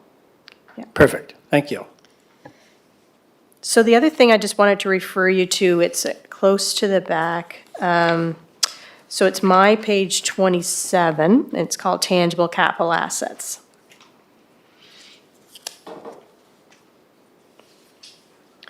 So this one is, again, all the major infrastructure within the city. So the city assets at the beginning of the year were about 285.5 million. That's what you had invested in, again, land, buildings, road infrastructure, vehicles, fire trucks, streets, storm sewers. So during the year, you spent about 37 million. So you can see the land at the top was one property that was purchased. Land improvements, a lot of that would be park projects. Assets under construction, the 10.9 million. Again, just because of the timing, a lot of that would have been just the Simmons cost to that point. Buildings, 7.6 million was spent. Road infrastructure, about 7.1 million would be, again, upgrades for streets. Streets and sidewalks, about 4.4 million. And motor vehicles at 2.5 million. So there was some buses, there was new heavy equipment, those types of things. So about 37 million was spent during the year. And the cost at the end of the year now for the city assets is about 322 million. During the year, the amortization was about 7.8 million. And as I said, that's very close to what the principal repayment is. And then the net book value is about 219.6 million at the end of the year. The next page then would show you the information that we already did kind of refer to for the Water and Sewer Corporation. So as we mentioned, there's about almost 7.5 million of additions during the year. Assets now that cost about 196 million. Again, we also do reflect here, carry those capital assets. So there's about 1.2 million spent during the year. Total carry assets about 29 million. And then East Link Center assets about 5.6 million. Again, that's only your portion, not the total. So when you look at everything together, as I said, there's about 46 million was the total capital projects during the year. And the cost at the end of the year is now 552.8 million. So a very significant number in terms of what you've invested, back into the city and all of those things, whether it's water and sewer or fire trucks or buildings, street infrastructure, sidewalks and everything. So those are the statements. As I said, a couple key points there. I think the operating surpluses for both the water and sewer and the city were positive numbers. And a bit higher than the previous year, and those are all, I think, very good things. Your debt, came down in the water and sewer. I know it went up in the city, but still well within in terms of the percentage that, you're allowed to borrow. So I think some very positive things there, so a good year. And I'd also like to say thanks to Dan and his team for help during the audit. This is, I think, the first time that we have, going to meet the deadline, so thanks to everybody. Can I just follow up there quickly there, Mr. Chair? Michelle, thank you very much. Very good report, as always. Very well presented, as always. Michelle, if we look at page 11, and that would be the digital copy, page 2 of yours. Oh, okay. So when you look at the government transfers for operations, we budgeted 18.9 million. It came in at 26.9 million. Okay, so that's not just from the share of the property tax the province collects. Like the province collects $1.50, then if you're an islander, you get 50 cents back, and then for every service provided by the municipality, we get back, well, for 2022, we're getting 59 cents back. But this includes CMHC, it's an under note 16. I looked at some of the other Yes. categories. Yes. So, you know, those other contributors, CMHC and other sources of funding, I think, is half under there too? Is that part of that transfer Sorry, which one for is that? operations? Half being the Housing Auxiliary Fund? Oh, yes, it is. Yeah. Yes, yes. So, you know, I think we have to look at that and say, wow, province is giving us that extra money. It's not provincial, it's federal through agencies of the federal government. And if you look at our tax for the residential and commercial, so we get money back from the residential tax from the province that they collect for services that we provide, police, public works and so forth. But of the $1.50 they collect on the commercial side, we don't get anything back, Right. right? And if you look at the property taxes at 44 million, that's both non-residential or commercial and residential.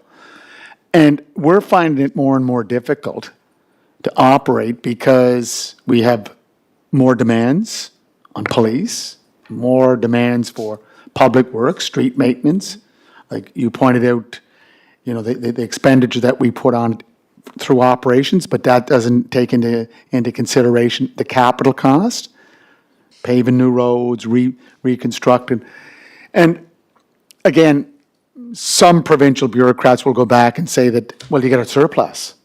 But that surplus is because of expenditures that were not made or funds that came in from other sources later on in the year. And I just want to make the point, Mr. Chair, is that the financial statements look great, and MRSB has done a great job, especially Michelle Burge. But it just points out again that we need a better share of what's being collected from the provincial government, or by the provincial government. Thank you. Thank you, Mayor Brown. And, yeah, thank you, Michelle, to you and your team, you know, the preparation of this. And as Dan pointed out, regards staff at the city and the finance department with, you know, there's challenges. And they've, in spite of challenges, they've, you know, they've met deadlines and got this together. And again, public thanks to the staff in the finance department and putting Michelle and her group in a position to, you know, have these statements that we have in front of us today, and we're able to get to council. And yeah, oh, it's great. Thank you. Any other questions of Michelle or staff? Councilor Bernard. Thank you. And thanks again, Michelle. Job well done. Thanks for the finance staff. So basically, Michelle, what I got at the end of it is there's a 1.6 million city government surplus. Yeah. And 1.7 million water utilities. Pretty much, yeah. Great to have the surplus, but the percentage of the budget is not real high. No, no. So, Michelle, can you give us, and I know we kind of touched on it a little while ago, I just wondered, do you have an idea what the city's debt ratio to asset ratio is? So I think the mayor touched on it earlier. We're $4.4 billion in total assessments. So in the 10% we're allowed, where are we at? 4%? Yeah, about 4%. We're about 30% of what our cap would be by the MGA. So we're at 132 million of 4.4 million allowable. We're 130 million of 400 million, you mean? Of 400, Yeah. 4.4, 440 million, yeah. Okay, thank you. Great. If I may, I'd just like to name Go ahead, Dan. just like to name the staff that work so hard. We have Stephen Burke and Sabakun Nahar here with us tonight, but also Ashley Dunn, Norma McKinnon, Connie McGaw. We have Tamara with us as well, here running the show. Leslie Ann Quinn, and also Devarsh and Nancy from the utility side. So really appreciate the work that they've done. Thank you, Dan. Does that conclude the audit? I'm thinking it does. Okay, thank you. Thank you, Michelle. Yeah. So continuing on, 6B, fees bylaw, proposed amendments to schedules A to C and E, the fee bylaw, and Dan Jenkins, Director of Finance. Thank you. Thank you, Chair. Very quickly, refer to this one. So there was a question come up at the last council meeting regarding the need to take the changes to the fee bylaw to council. There is provision in the MJ where you don't have to take changes, administrative changes in the schedules to the bylaw if the instructions are clear. The issue here is that when the fee changes were made at the committee level and in the budget, there wasn't clear instruction that staff were instructed to change the schedules to the bylaw. So we do have to get that approved. But moving forward, we would include in the resolution for the change to the fees that the schedules would be changed and staff would be instructed to do so. So hopefully moving forward, we won't have to do that. Yeah, I know he's talking now. That makes sense, yeah. So I think if you're okay with that, we can move that on to council for consideration. But that would be in the resolution when we pass it. Yes. But that- Yeah. Yeah. I think it used to be honest with you. Okay, perfect. All good on that? Okay. 6C, procurements, and I'll, yeah, okay, no, so we got some, 6CA, tenders, RFPs, update. So Dan, if you could step us through that, please? Sure. So Connie prepared the report, basically showing the status of the tenders in progress, and the report is fairly detailed, so I don't think we'll take time to go through it at this point. But there are a couple of items that came from the last council meeting that we should discuss. Two items that were deferred for some discussion on the procurement of those two. The first one is the West Royalty Commercial Area, so it's item 6CB on the agenda. The West Royalty Commercial Area Master Plan Update. And there was some question at that stage, I think, regarding the consulting fees that were recommended for award. And I'll call on Riley Tweel to maybe discuss that and answer any questions you might have.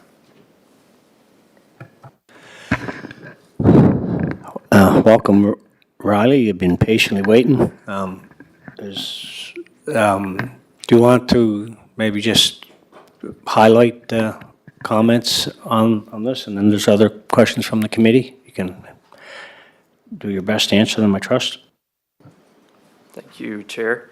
So yes, at the September 10th council meeting, the report from Public Works to regarding the update to the West Royalty Commercial Area Traffic Master Plan was deferred. So the goal of the report was to sort of recommend an update to sort of the modeling component of the plan. It was not to undertake a new study. It was to basically update the modeling assumptions based on the current known developments that are planned for the area and whatnot. Since it has been a few years since the original plan was started, I believe it was back in late 2019. So sort of, I guess, the technical need for that is because there's certain assumptions for land uses and which developments may have been on the horizon for that area back in 2019. Those assumptions at that time were sort of the best that were possible based on what was known. And as everyone is aware, there's sort of been a boom in development and sort of as a result of that, the assumptions weren't, the assumptions from 2019 aren't exactly matching what was, what we're seeing now and what's expected to occur in that area of the city over the next number of years. So to sort of get ahead of that, the intent was to undertake an update to the modeling Wouldn't be a full new report that we'd be receiving. It'd be sort of running the existing models with new assumptions, new inputs to it, and then staff would receive the results of that and sort of a memo detailing what the changes to results would be. It also wouldn't be a review of the existing work. It'd be the same consultant, same engineer working on this update. Sort of the point of it was to not have to go back and do an entire study again, which would take quite a bit of time and effort and certainly be a lot more costly than what's been proposed by the consultant that worked on the original plan. So that's sort of how we arrived at the recommendation that went to committee and then council. And here we are today. So, yeah, I can certainly try to answer any questions that folks have. So Riley. Yeah, Oh, go ahead, John. Mayor Brown, go ahead. Yeah, and I think at Public Works, I think there was the discussion, I guess, around should it have gone through a tender process? Was that? Yeah, it's 25,000. I think that was the. Yeah, and I can speak to that, Chair.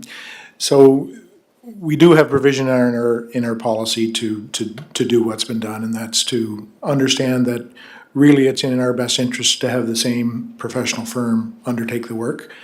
And we do have discretion whether it's below 25,000 or above, if it's in the best interest of the city. What we don't want to do is send consultants on a wild goose chase to spend money developing a proposal and knowing full well that we're not going to use them. So in preserving the relationship with those consultants and hoping that they'll bid on our work next time, you have to exercise some discretion in terms of what you're really going to make open to the public, in an open tender. If we're quite sure that if CBCL had come back and said, the fees are going to be X and it's an unreasonable amount, we probably would have gone to tender. But in this case, the staff felt it was reasonable, and this is a consulting firm that we've dealt with extensively over the years, and we have a good working relationship with, and there's an element of trust built up there. So those are all factors in giving the okay to effectively sole source it. But we're sole sourcing it because of the work that's been done on the first phase of the study. So, Mr. Chair. Thank you, Mayor Brown. So Riley, I don't have the backgrounder here. I'm looking through our package. So what meeting was that of the Public Works Committee? Was it September 18th? It would have been prior to that. It was deferred Oh. at council at September Right. 10th, so. Yeah, so I had some questions about it, Riley, because there has been an update to the plan. And it was requested by St. Dunstan's University Board of Governors. They own that property in that north area. That's where this West Royalty commercial area traffic study, it's about that remaining SDU property and how it integrates with Malpeck, Mount Albert Road, and it can't intersect with the arterial highway. So they've already completed that. Harborside, they have a submission into the city to look at the new plan of what they're proposing. So with engineers, yourself being one, this was not to revamp it. It was just to take another look at it. And the chief engineer, again, we have a policy in place. It's 25,000. It has some discretionary use, on and off. And that's why I keep asking for the procurement bylaw, so it can give us some parameters to work within. That's what when you have this discretionary use, and depending on who has the more flex on the discretionary use, this can go anywhere. So again, engineering, it was to look at the plan and to update it. So I didn't think it required CBCL to revisit their own plan. Sometimes we go out to a third party, we do that for legal. We're doing that for engineering. We always reach out to get other opinions. So this is nothing against CBCL or the Department of Public Works that you and our chief engineer work in. I'm just going back to the point, Mr. Chair, is that we have policies in place. They are flexible because of discretionary use. With a procurement bylaw, it'll tighten it up. And that's why I don't see any issue of looking at another engineering firm, take a look at it, because they're not going to, again, it's just to update it. And they have something to update because Kerry Taylor and Gordon McPhee over at Harborside Engineering have already made a recommendation on how they should update it. I don't know if you've seen that, but that's where I'm coming from. I would just clarify, so it's not, the intent of this update is not to review the work that CBCL did. It's to better reflect the current projected development that the city is aware of. It certainly impacts the area that, the specific study area of the West Royalty commercial area, but obviously development on the borders and outside of that area impact the road network within that. So that was reflected in the previous version of the plan, or sort of the current version of the plan. And the goal of this is to sort of fine tune the assumptions that were made to better reflect the residential commercial development that we're aware of. And that will include the updates that were made as a result of St. Dunstan's University's feedback and input into it. So it really is just the intent is to look at how the changes in what was assumed for development that's coming down the pipe would impact the plan. Mr. Chair, just a quick follow-up. Again, Riley, I respect you as for your position and what you're doing for the city. You're doing a great work.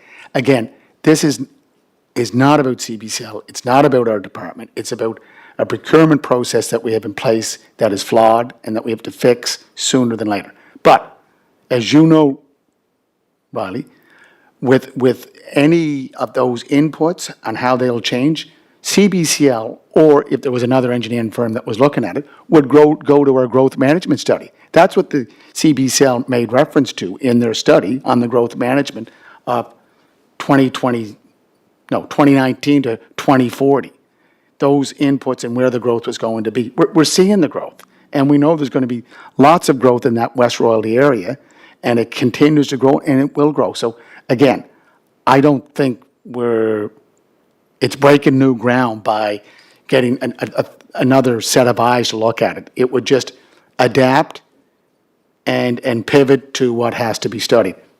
Again, if it was below 25,000, it would be easy to absorb or to understand.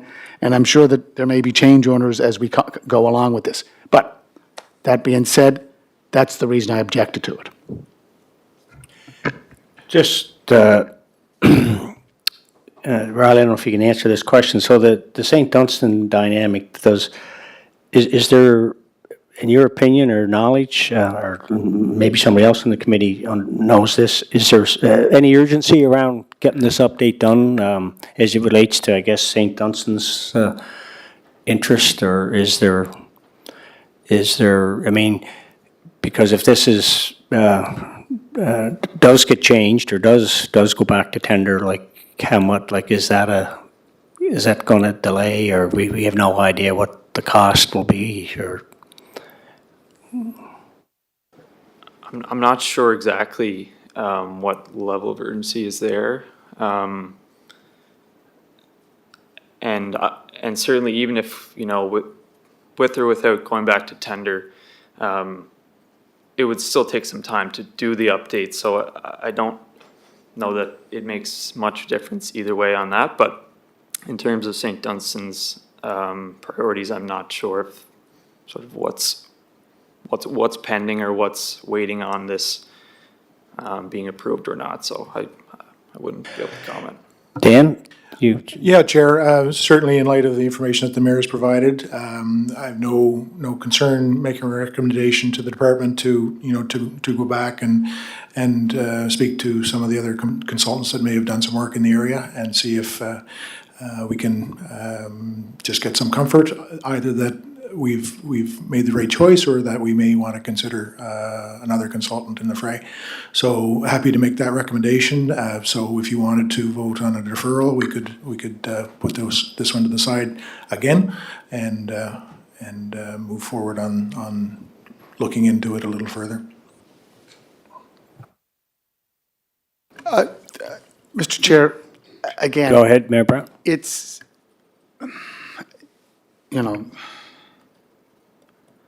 Councillor Tron knows the construction field. I've been around the construction field. The explosion that's going on out there in work, it's going to just continue because of all that open land. And, my brother has a PEng, his son has a PEng, you have a PEng, you have a master's in engineering.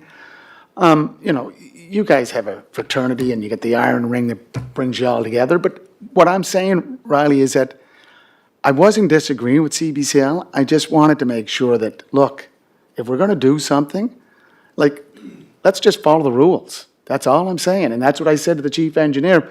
It's unfortunate the chief engineer's not here tonight because I would be asking him the same questions. But again, I just want another set, if we have to get another set of eyes on it, let's do it. But let's follow the process so it's level playing ground. Thank you. Councillor Drong, do you have an opinion or do you want to chime in? No, I agree with the mayor on this one. You just, like I say, under the $25,000 policy, I'm kind of stuck on that. Those are the rules. Let's just do it and move ahead. We can defer this until whatever, that's the right way of doing it, right? So I know it's not much more than 25, but if the rules say 25, that's it. So let's take it from there and move on. Okay, do you want to, So, Councillor Bernard?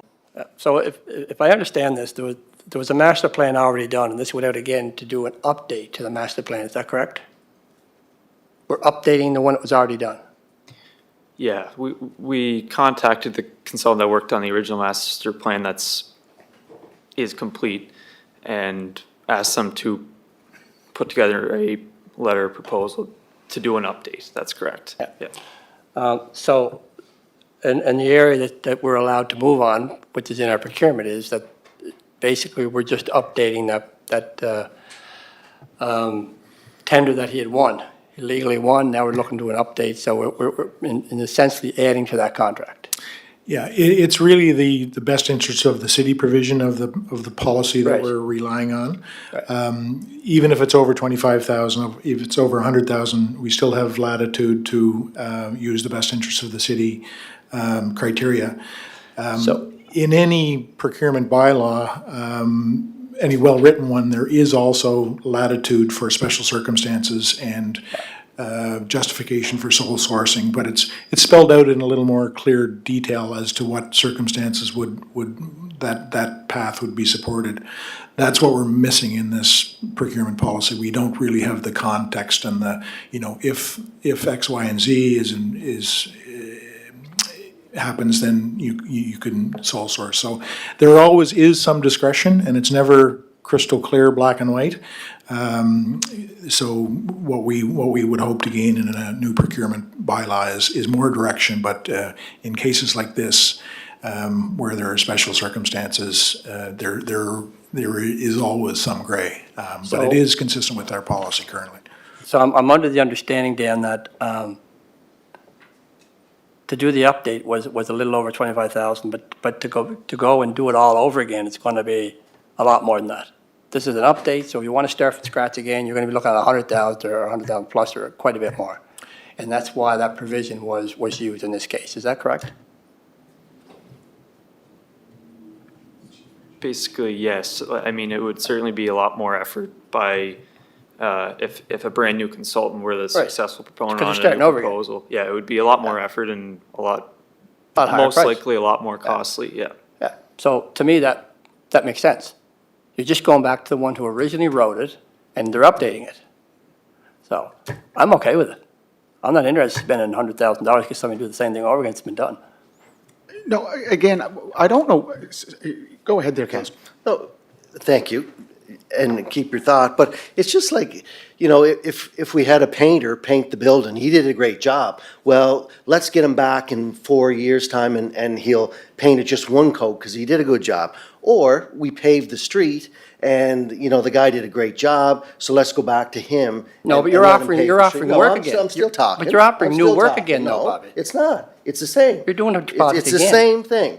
You got a set of rules, you play by the rules. If it's under 25,000, you have the ability to do that. If it's over 25,000, you know, I know you say special circumstances, but the public expects us to abide by the rules. We can't use it, okay, you know what, this might work better for us, so we'll go this way. It's the No, but- same as paving a street, same as painting a house, same as laying carpet. You know, you just can't keep doing that. If it's over 25,000, you have to go. Well, I think the 25,000 is there for a reason, but I also think that clause is there for a reason, and this is not a new job. This is one that they're updating. It's not comparing to paving a road one year and going back a few years later and paving it again, saying you did a good job. It's not a new job to update to a project that's already been done, that we paid big money for. I look at it as two different things, but anyway. So I'm just reading, I did find the resolution. It says, report purpose to seek approval from council to carry out updated modeling. I don't see that as, it doesn't say overhaul modeling, it says updated modeling. So you're telling me that there's a possibility that Harborside or EXP is going to do a complete overhaul when it says updated? They're going to take the report that we already have and input the data that's already there from 2019 on the growth management study and say, okay, things have changed. Here's what you have to do now for Mount Everett Road. Here's what you have to do for Malpeck Road. That's where I'm coming from. Is that update means update, doesn't mean complete overhaul.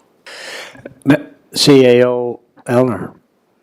Thank you, Chair. There is one complication to this one, is past practice in the engineering department is they haven't been asking the consultants for ownership of the modeling data. So the modeling data associated with this report sits with CBCL. More cities these days, when we sign contracts with a consultant, the data is ours. So previously in the past, that hasn't been happening. So in this case, CBCL owns the data and the modeling that went towards this project to begin with. So they'd be entering in new data and updating it. Richard and I have been discussing changing that practice and putting into contracts now that any engineering work that is done for us, that data then becomes the city's data. And then when we go out for procurement, we're not held to the same engineering firm because they're holding on to that data. We can share it with anyone and they can pick it up and go. Yeah. Well, I'm glad you mentioned that, CAO Eleanor, because when you do an evaluation of proposals, we've seen it. We saw it in the Eastern Gateway Big Dig project. One bidder came in less, 400,000, but on the evaluation, it showed that it wasn't going to meet the date, which they didn't meet the date anyways, and they were disqualified. We've looked at other tenders that came in, and based on the evaluation and the criterion, just as you said, well, if you can't update it if you don't own it, then I guess you're disqualified. But again, it's going back to the policies in place, respect the policy, get the new, and again, it's not with you, it's with our city administration, get a new procurement policy, or procurement bylaw in place. So I will be asking, let's go to tender on an updated modeling for the West Royalty Commercial Area Master Transportation Plan. So just before we, you go further with that, if there is, so if it goes to new tender, conceivably, could not CBCL, by virtue of the data that they own, you wouldn't be surprised to assume that they'd come in as low tender anyway? Is that fair assumption? Am I missing anything? That's the process. That's Okay. following the process. Oh, okay, so, yeah, so just back to your point, CAO owner, which is just a little digression, but your point, which we come to, maybe we talk about the procurement bylaw, could maybe add that into, you got that, Dan? Great, thank you. All right, so where are we? We got a resolution that we go to square one, is that where we are? Do we, yeah, so, I just wanted to get the report. So we're saying in the report, it says it's their property. Is that what we're saying? That's as far as I understand it. So yeah, no, don't have to do it now, but Ron, could you just ask our chief engineer to make reference to where that is in the report? I've looked over the report and I didn't look over it in that detail, but if we paid for this report and all the data is their report, I don't know what we're paying for. Really? Like, this, we paid for this. That's like, I paid for a legal fee, a legal advice, and the lawyer says, well, I have to keep that. Why? That's part of my deal. I shouldn't be using those analogies, but could you just ask the chief engineer where it is, and all he has to do is send me an email. okay, so did you put a resolution? Motion's on the You- floor you- to defer. Yeah, you repeat the resolution again, please? Just to defer what we deferred the last time, which is to go out and you can do a tender by, an invitational tender. Are we allowed in this situation? We do an open tender? So the procurement policy says you can also, for amounts over 25,000, if it's in the best interests of the city. So we're not directed by the policy, but I think it makes sense in this situation to go back and do an invitational tender Yeah. to both of those firms. Yeah. So are you talking, Dan, just inviting those two terms, those two firms? Yes. Or going all out open? Well, I think we have, good reason to think that CBCL will come in as the low bid in any event because Because of they've already the. done the pre-work to it. Right. Okay. But in recognition of the information that His Worship has provided, I think it makes sense for us to do our homework and invite the other firm that's done a lot of work in the area to see if they can update the old report and are comfortable and have the, peace of mind from a professional perspective that they are able to do that and they can put a price on it. And So if we're we gonna have do that, why don't we just work to everybody to open up to everybody?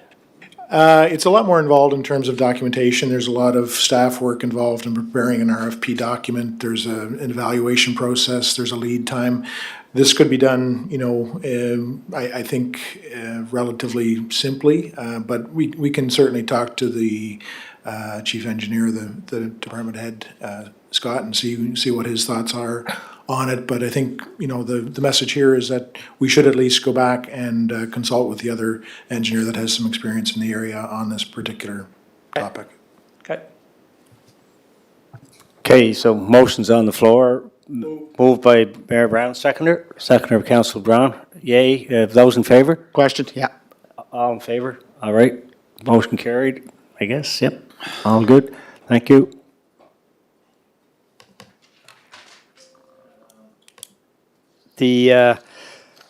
So we've got 6A and B covered, so 6C, J.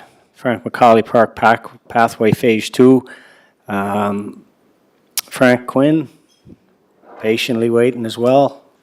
Here we go, Frank, I guess we're kind of maybe a similar sort of dynamic, is that what we're maybe talking about here, or no? No. Okay. All right. Thank you, Councilor McAleer. So this was deferred as well at last, trying to get my information here in front of me. Deferred at September 10th meeting, the resolution was brought forward. So I don't know whether Tamara could bring that up so you guys can refer to it. The background pretty well deals, provides an overview. I'll just wait for her to have it on the screen. Yes, so that was the resolution that was brought, but if you go to the second section of that, the backgrounder. So initially we had advertised tender for Phase 1 of the project, J. Frank McCauley Trail. We had went out and received 2 bids, and the tender document, I brought it here with me, so that was sent out. In the tender document, it actually provided the drawings. It provided a, a drawing referred to as CCO1, which showed the whole site of where the work was going to be done. But due to budgetary reasons, we only went out with Phase 1 and awarded that work in October of, or I guess it would have been October 10th of 2023. They started the work, but last fall, the work got very wet, and they weren't able to continue on. So that portion was awarded. We come back this spring, when the company come back to commence with the work. They started the actual groundwork, did a lot of the groundwork, and we had received funding for Phase 2. So we decided to go to that firm, which is in the actual initial tender document went out under the CCDC section. It refers to as Part 6 changes. So there's a section there that refers that there's changes, if you make changes, how you go about it, and then change orders and how you go about that. So the fact we had this document in place with this company, we went back to that firm and asked for them to provide us a price for this Phase 2. And they provided us a price which was based on the 2023 budget amounts for the Phase 1. So that was very reasonable. If we went out to tender, if we went out again, I would anticipate it would cost more, but we didn't have to because we have this change order CCDC document in place with this firm. So we went back to that company and said, okay, you're still here doing Phase 1, you haven't done the asphalt work yet, you've done the groundwork. They stopped and didn't continue with the asphalt work because we were dealing with identifying those environmental areas there that had to be addressed with regards to the swale that runs through there, that now is environmental area, so we had to wait on the Department of Environment to issue us the proper permits. We looked at 2 or 3 different options to getting to the other section, and the option we ended up having to go with was putting in a temporary culvert in to get us across to the other section to do the work on the other side. So that was where we went about. Our consultant went back to the actual work company was doing the work, and they provided us with a price, and that's what we brought to council last month to award as a change order under the requirements of the CCDC document we have with that firm.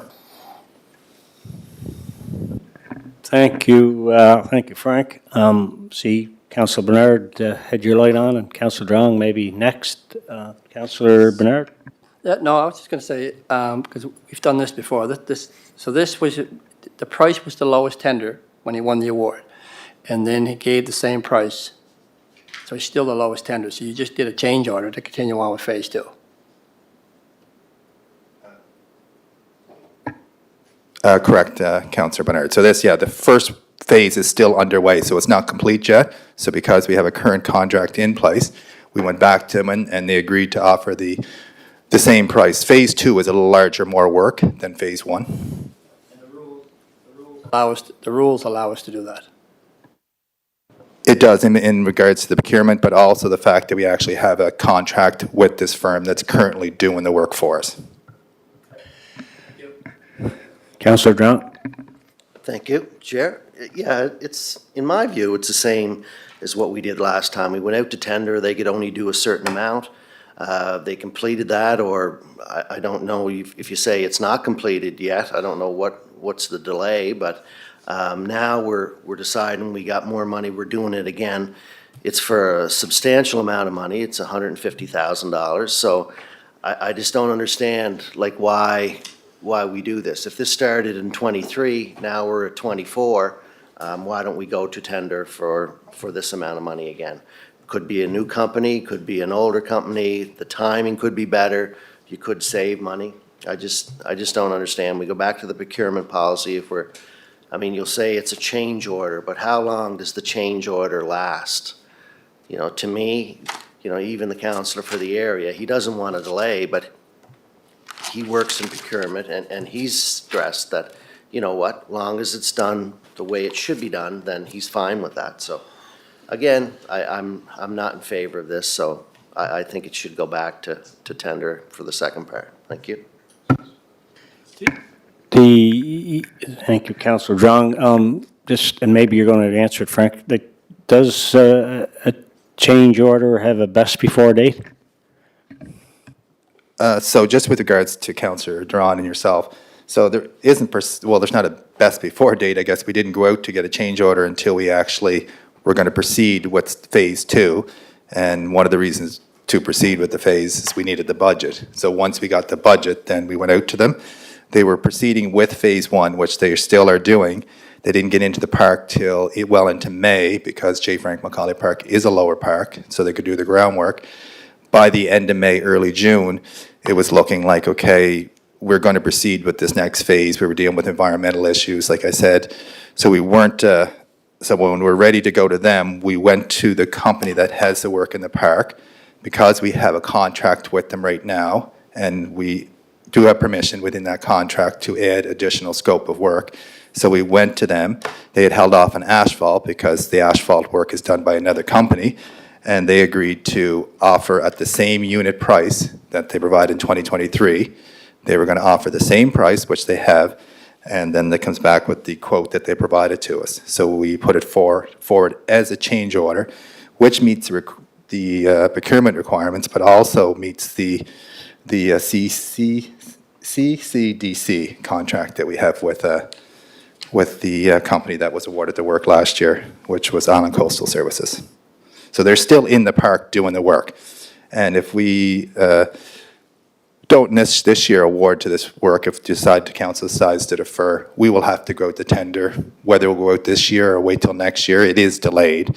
Even this year, we're hopeful, it's been staying dry, that we'll be able to get the work done, but a month delay in doing work in a park like J. Frank Macaulay does delay the project. So where we've been holding off on the asphalt work as long as we can for phase one, but we will be, after tomorrow's council meeting, we will be deciding which direction we're going. If it's phase one, we'll get that completed, and then next year we'll have to look at phase two if council decides to approve the money if they don't award it now. So, Mr. Chair, Mayor Brown? this was brought up at Parks and Recreation. Appreciate the manager's passion to get these files moving. But again, if you go to our budget document under capital, Parks and Recreation, it's two phases. Phase one at 123,000, phase two at 170,000. Now, if I can just say this, one thing we learned from the BDO report is that when you start adding something onto something, something's going to happen. So this tender, phase one, was tendered, correct? And now they're ready to start phase two, so we're just going to add it on to the tenders. Correct me if I'm wrong there. I'm looking at the tender document, capital budget on page 77. Is that correct? We had two tenders, two projects for J. Frank Macaulay, Pathway Phase 1, Pathway Phase 2. Is that what I'm? So, Your Worship, there's two projects there, but it's not necessarily two projects. It's one project. We had to spread over 2 years because we didn't receive AT funding back in 2023. So we proceeded with the money we had, got the permission of the committee and council to award a portion of the project in 2023 to at least get that portion done. The weather changed, and by the time we got it awarded October 10th, we were unable to even get that portion done.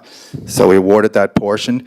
When we went out to tender, the tender is very detailed and details the document that we're just looking for a quote for a bid for phase one, but the actual drawings does show the whole area, but we're just asking for phase one because that's all the budget we had in that year to pay for that scope of work. So we ended up then, when we had them awarded there was always intent to do phase two as long as council agreed to provide the funding for the second phase, which they did. And anyone that'll know, J. Frank Macaulay Park is heavily used, and it's an AT connection between the neighborhood of, Spring Lane over to Beasley. So it is a heavily used area. So, and it's kept clear in the wintertime. So that's part of the that's created some of the wear and tear on this pathway as well, is that it was never designed and built to hold snow removal equipment. So that was the reason why it's always one project. We split it into two phases because we only had enough money to do a portion of it, we were hopeful that we'd receive money from AT fund, and we didn't, so. Yeah. So Frank, I don't have all that background information, especially when we were going over the budget. We went in 2 phases. What you're providing now is a lot of background information that might have been internal within the department, but what we're dealing with here are two projects, Pathway Phase 1, Pathway Phase 2. So, Your Worship, if you went back initially when the actual project went in, it would have had the total amount for the project that would have included the AT fund, and that would be back, I think this is going to carry over from 2022, 2023. So it would have been in the actual background or information in 2023 that it was, we were basing it on getting AT funding, which we didn't get. And also in 2023, as you're all quite aware, the cost for asphalt work and construction work was increasing dramatically, so. Chair, just Dan, go ahead. Just one comment on the BDO report. My understanding that the biggest concern that BDO had was in relation to a change order that had been approved by administration and hadn't come back to council for approval of the funds. So a little different than this situation, but because we're bringing this back to council for approval. No, understand that. I understand that. I know that, but it was a change. It was made at, not only administrative, I think there was, it was part of the finance committee discussion too, that didn't filter down to council. So there was a political and a bureaucratic part of that equation. But the BDO was that it has to be open, transparent, and accountable. That's all I'm coming from. That's where I'm coming from, Frank. It's no disrespect to the department, yourself, and all the staff. It's just I'm just trying to again follow those process until we get this new procurement bylaw in place, because hopefully it'll clarify some situations like this. But I think my understanding of it, Your Worship, is so this always was one project. So the department itself decided to call it Phase 1 and Phase 2 because they were hoping to get the ATV, Active Transportation funding, ATF funding. So Phase 1 was started while they waited to see if they got the ATF funding. Funding didn't come through, so we got the money through our budget. They were holding off on the paving, so while they were there, instead of finishing off that paving, can we start Phase 2? And my understanding is part of the procurement, that's perfectly legal. That's why it's in there. That's why I'm okay with it. All we're doing is delaying the project now. It's probably going to be next year, be bringing all the heavy equipment back in again. So. And the biggest thing is I am a rule follower as well. That's by nature. I'm blue personality, so I do follow rules and stuff. So I'm also, I'm following the procurement policy, but I'm also following the fact that we have an actual agreement with this company, and the company is still in there. So that's the reason why, open and transparent, I've actually brought it through to council. I wasn't making the decision to approve this change order without coming to council, because it is agreeing to spend this additional funding, so. Well, I'm a Brown personality, and I can tell you that I'm looking at a budget document that was approved at our budget discussions. It's Phase 1, Phase 2. That's all I'm going by, Frank. All this background information was provided to us at the last at the last Parks Recreation in your background. I can't find it now because my computer is shut down again.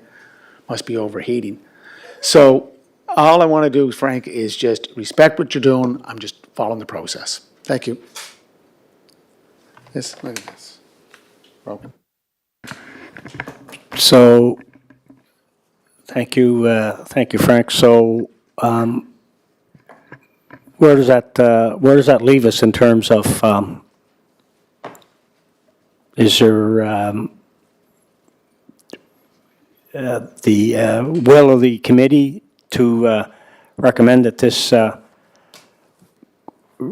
go to tender, or is it the view of the committee that they see it as a continuation of the project as it started? I'm okay. Personally, I'm okay with senior management's recommendation, the manager's recommendation, and keep the project going. That's where I stand. It's perfectly legal. So either you want to finish it now or you want to delay it till next year. But from everything I'm hearing from senior management and from what's in the procurement policy, this is perfectly legal. I'm okay with it.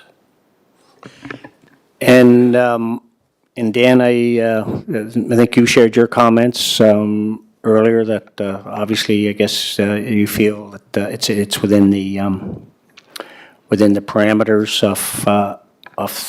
of the existing policy, and it's a continuation of a project that I guess that the semantics of phase one and phase two, I think, are perhaps I guess are given rise to, is it subject to another, the second piece, is it subject to, a tender process and, Yeah, I think from my perspective, Chair, the important thing to remember here is that the initial tender that we received from this proponent was a public process. So this project did go through a public process. And the rate, the unit rate that the contractor is prepared to do the phase two at is the rate that was publicly tendered.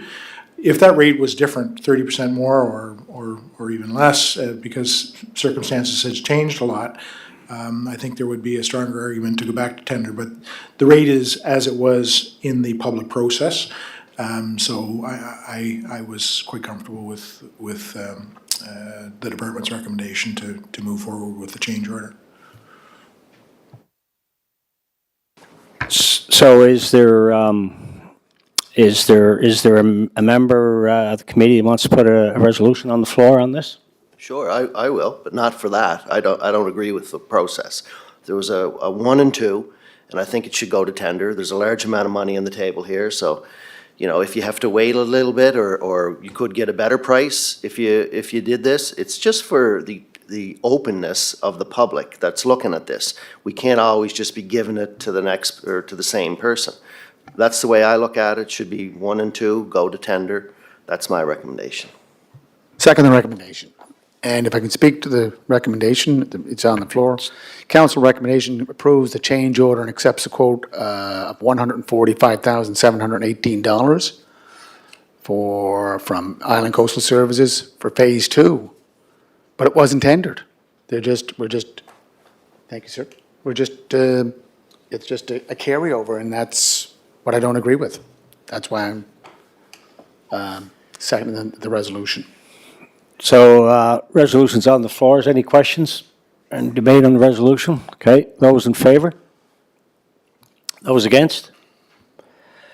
Okay, that'll be the recommendation that will go to council, I guess. Okay. So it's deferred? Well, no, I think the resolution is for it to go to tenders. Is that correct? Yeah.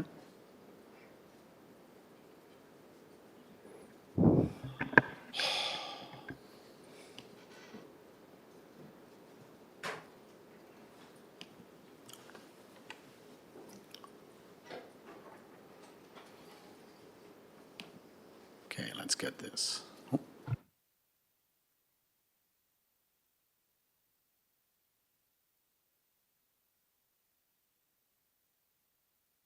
Okay, is that, are we good on that? Anyway, that'll obviously get to council and then further, I guess, maybe discussion or decision there, one way or the other.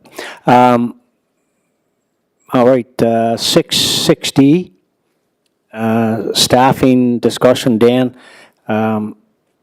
Just basically, Dan chatted with you earlier today on this and just primarily wanted to get a sense of what you can share with us on the process of hiring a new manager of finance. Thank you. Thanks, Chair. Yeah, so happy to give an update. So the competition for the manager of finance closed on September 27th. We are in the process of evaluating those applications, and they would go through an interview process and typical HR process of screening the candidates, selecting those for interview, and making an offer to the top candidate. So, we're encouraged by the uptake on that process. Also, we have the admin assistant position is vacant currently.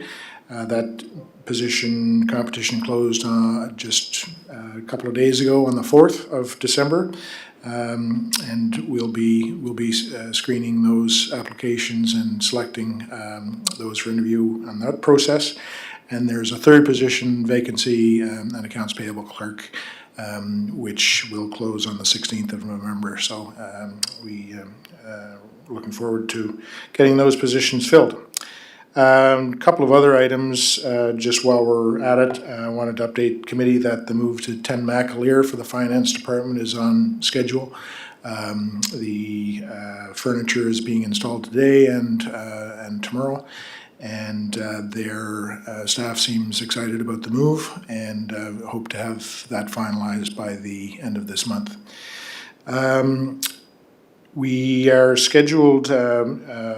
We're also doing, in the last several weeks, we've been using Alive Consulting, Kent Thompson, to do some interviews with staff to identify some inconsistencies with roles and responsibilities and some internal controls, some things that had been pointed out in the BDO report that needed some attention. And that work is ongoing, and staff has been great to participate in that discussion. We have just a little update as well on the budget process, not on the agenda, but just a couple comments. We'll be getting a request out to councillors, members of council, for some feedback on last year's process and what changes you'd like to see for this year. But we also have a meeting scheduled for October 24th with the department heads to have the same kind of planning discussion about what changes we'd like to see moving forward, and get their input in terms of what might work well. That's all I have on that item.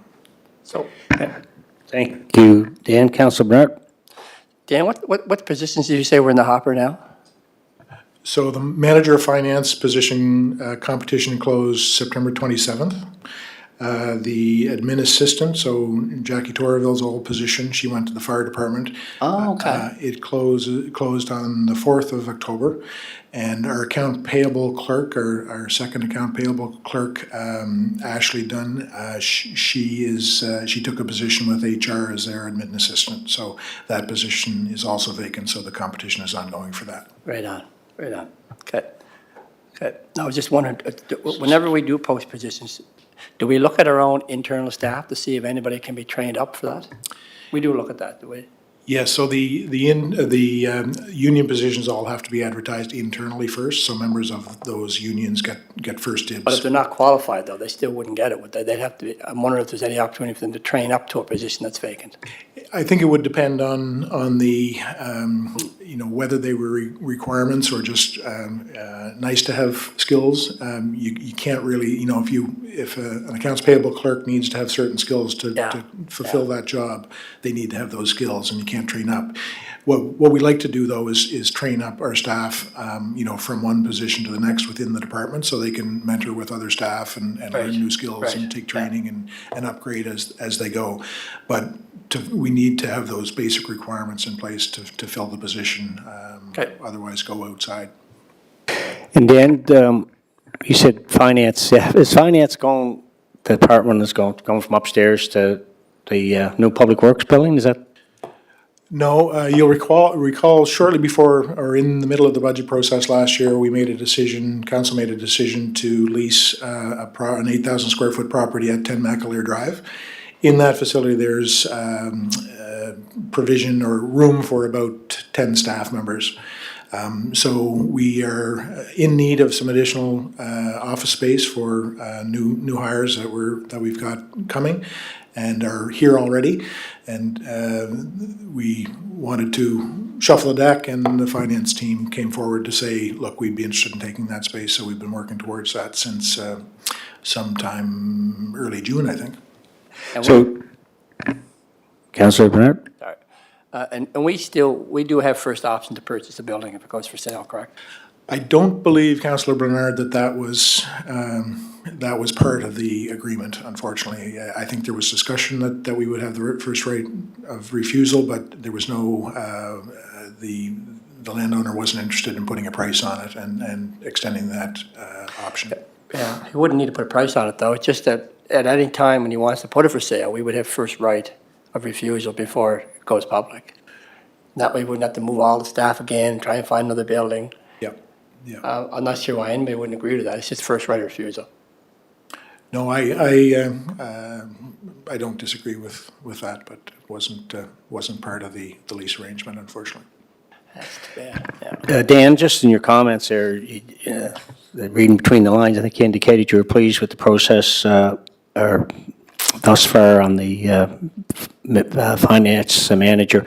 So I'm trusting there's some strong candidates you feel that potentially that the city, the staff will be able to entertain? Yeah, thanks, Chair. We really can't say too much about the process. It is a confidential process. We can't really say one way or the other in that respect, but I just did want to give committee at your request some feedback that the process was moving along well, and I can say that I'm very encouraged, I guess, would be Okay. something I can say. Councilor or Mayor Brown? Mr. Chair, so I think Mr. Jenkins referred to he's hiring live consulting, correct? Or live, A live consultant, Kent Yeah. Thompson, yeah. and that was based on a report. What report did you refer to do a review? The BDO report made a recommendation for a review of internal controls, and Mr. Thompson has provided an overview of the roles and responsibilities and where the inconsistencies may be with respect to internal controls. So internal controls, would that also look at maybe public works? Would that also look at human resources? Not specifically. This was with respect to financial management matters. There are certainly aspects of internal control that can relate to, hiring, daily operations, managing staff, can go on for quite a while, but this was more on the financial controls. Okay, thank you. Okay, thank you. Dan, are we good on the staff and discussion? Taking it? Okay. So Dan, I'll maybe, if you will, have you speak to 6E and F together. I know on 6E canoe, as you know, that's something I had raised with you and asked that it be on the agenda, and it is here, and I thank you for that. And I just thought with the understanding that I have a canoe, and I'd like to think it's, most of the committee or council maybe understands the spirit of canoe as well, but I just thought perhaps it be timely to have it tied in or part off if it made sense to, our new procurement bylaw, wherever we land with it, that I guess is there a place for canoe within that new framework, whatever it may look like. So I'll let you go with E and F and thank you. Sure, thank you. I'll speak to Canoe first. Canoe is essentially a buying group, which is contemplated in our purchasing policy, our procurement policy. It is something that is contemplated in also joint procurement with other municipalities is also contemplated. So it's not something that is at all unusual in municipal procurement, and is provided for in our existing policy, and we would fully anticipate that it would be part of a new bylaw. It's essentially another procurement tool that we can use. What it does, it adds value to us in a couple of respects. It saves the city the cost of developing a formal RFP document. It saves the city the cost of doing the process, but it also creates a value in that we would get the benefit of a much broader batch of suppliers that would be interested in bidding in the business. So I think in the most recent one that came to council, there was, I think, 22 proponents came to the table to bid on a certain type of equipment. And because of the way the canoe procurement manages the process, it is fully compliant with the trade agreements, the CETA and the CFTA trade agreements, so that we can piggyback on that, and we are in compliance with those agreements. So it saves a whole lot of administrative effort. Typically would provide us with better pricing than when we would be able to accomplish on our own, and meets the legislated requirements in terms of procurement. So it's kind of a win-win-win situation. Typically, the products that we would buy wouldn't be available from local dealers, so it's not like, you can't, there's not an agreement from Canoe to buy police interceptors, for instance. So that's one thing that we couldn't buy there. But there are other agreements that would be, we don't have a supplier here of fire trucks. Fire trucks are one thing that we can use Canoe procurement for. So there are things that we would look at to maybe expand this in the future.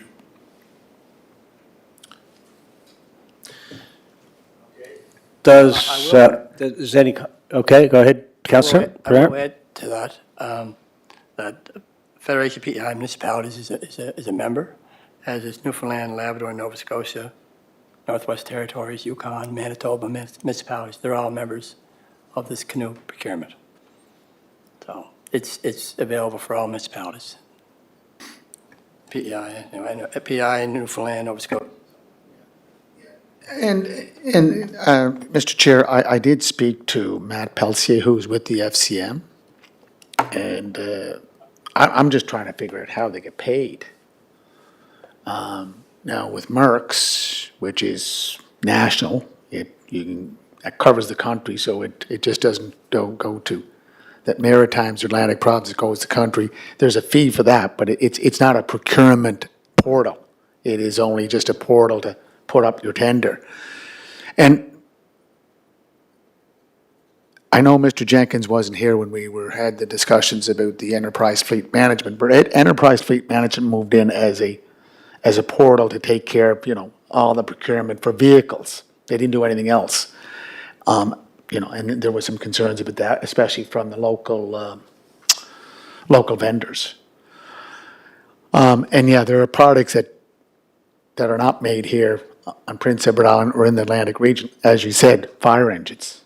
Even the other day, we went after trackless tractors or trackless vehicles for public works. I just try to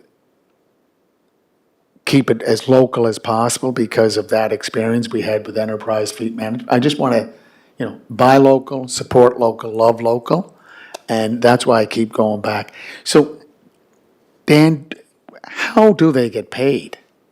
Like, what do they add something? I know we go through, as Councillor Bernard said, we're using this through FPEIM, but Canoe is more for the smaller municipalities. I don't know if Toronto or Halifax use it, but it's another option.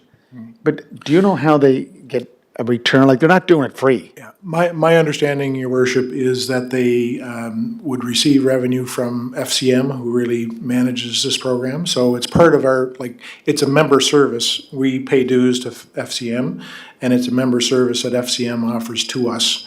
And we also, we're participating through the Federation of PEI municipalities as well.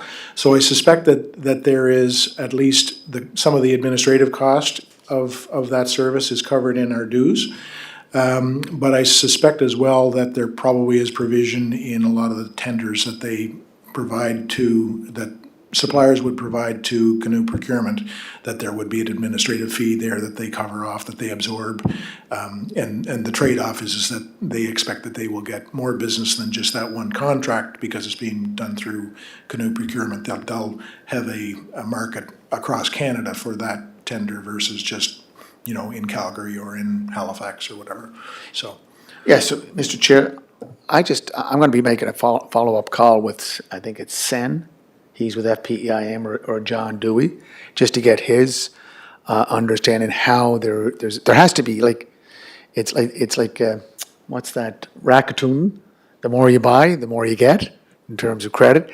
This is not the same thing. This is a portal that's doing a lot of work, and review, and also writing up the RFPs, RFQs, tenders.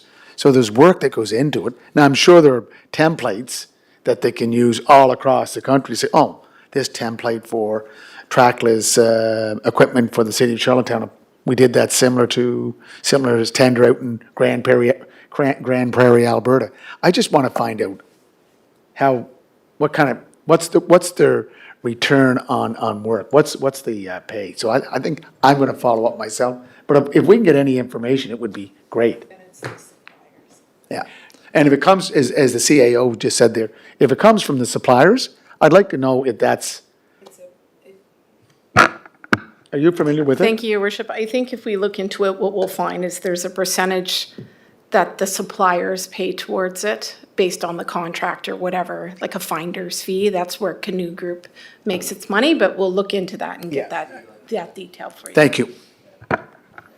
Just as a comment in terms of the work that they do, one of the tender evaluations that I saw, there were 4 certified procurement professionals with designations that evaluated one of the procurements. So you've got some, really deep capacity, deep professional review of the documents and putting together the tender documents themselves. So it's a good value for the city.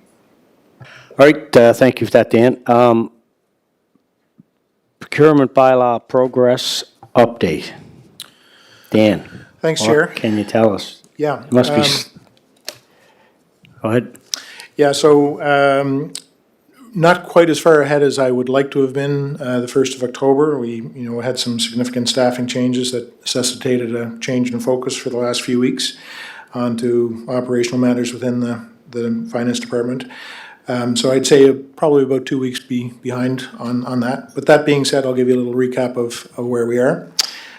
So we've reviewed the legislation, the CETA, Canadian-European Union Comprehensive Economic and Trade Agreement. Lots of words, but that's one of the major agreements that we have to abide by. And the other one is the Canadian Free Trade Agreement. And that establishes a floor for which we have to, anything above those amounts, we have to go to a public process or justify if it's not a public offering. And that agreement, the floor is $121,800 for goods and services and $303,000 for construction. So it's a fairly low threshold. The Atlantic Procurement Agreement no longer exists, and the Provincial Procurement of Goods Act and Regulations does not apply to our municipality. So, although we did review it, and there may be some lessons to learn there, it's not something that will direct our legislation in terms of requirements. We've reviewed fairly extensively some other municipal bylaws, Mississauga, York Region in Ontario, East Hanson, Nova Scotia, and Halifax, and the City of Saskatoon.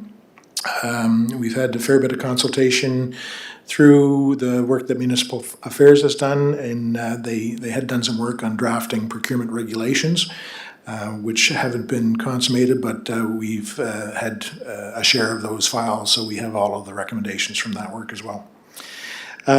We are in the process of hiring our Strategic Initiatives Officer, which will be a heavy bylaw policy focus, at least initially. And that staff member will spend some time working on developing, doing some of the research and pulling together some of the jurisdictional scans to address some of the gaps that have been identified in the work we've done so far. In terms of a path forward, in terms of a specific plan, I think reasonable to think that by December we could have a bylaw redraft for council's consideration, or that we would go through the process of redrafting the bylaw through December. Provide that to committee and council for feedback through January and February, and hopefully have a revised bylaw to table and approve in March of 2025. we've learned some lessons, through the process, just in the work done so far, and a lot of work has been going on with Sabakun and Connie in terms of the procurements that they're doing. We're learning lessons as we go, as we learn more. But it is a complicated process, procurement. It's not all common sense. There's legal aspects. There's a lot of process and training that has to go along with it. So it's a big job, but we're going to get it done. That's what I have for you today. Yes, thank you for that, Dan. As you said, the staffing change with losing a manager, I guess, is playing into your timeline, I guess, a bit. I don't know if the committee have any questions of Dan. Was satisfied with his timelines? All right. Okay, Dan, no, thank you for that. And we will go to 6G monthly financial report. Thanks, Chair. So you'll see in your package the internal financial report to the end of August 2024, showing an overall surplus year-to-date of 2.7 million. A lot of fluctuation in terms of timing and so on, but there was a bit of a change that you might note in water and sewer. If you looked at last month's financial statement, we showed a nice profit, and now we're showing a loss in water and sewer. And the reason for that, as Stephen explained, is that we alternate months where we have customers billed, and there's 1 month that's heavy on the billing and then another month that's later. So that's the reason for that fluctuation.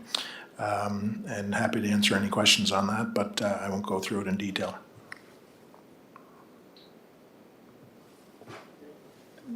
Mayor Brown? Mr. Chair, yeah. Dan, just on page 93, annual consolidated operating surplus, you have 142,000. That's, I think, budgeted. I believe that's right. Yes. Yeah. And year-to-date, we're standing at what, 2.7? Just 1 second, I'm just getting down. Or 2.9. So this is now the end of September. We're in October, so we're at 5-6 months in, which is not too bad to be at this position, correct? Any worries, concerns? Yeah, no, I mean, this is only 5 months of our fiscal year, so yeah, we're in good shape if these the trends hold true. Yeah, no, it's very encouraging. It's a lot easier to cope with a surplus situation than it is if you're deep in the red. So Yeah. it's a good problem to have. Thank you. Thank you, Dan. All right, we're good. So can we then go to 6H capital projects update? Dan? Sure. I'll refer you again to the report that Connie's prepared for us in terms of the capital projects done to date. I will make a comment that we would like to improve the capital project status reporting.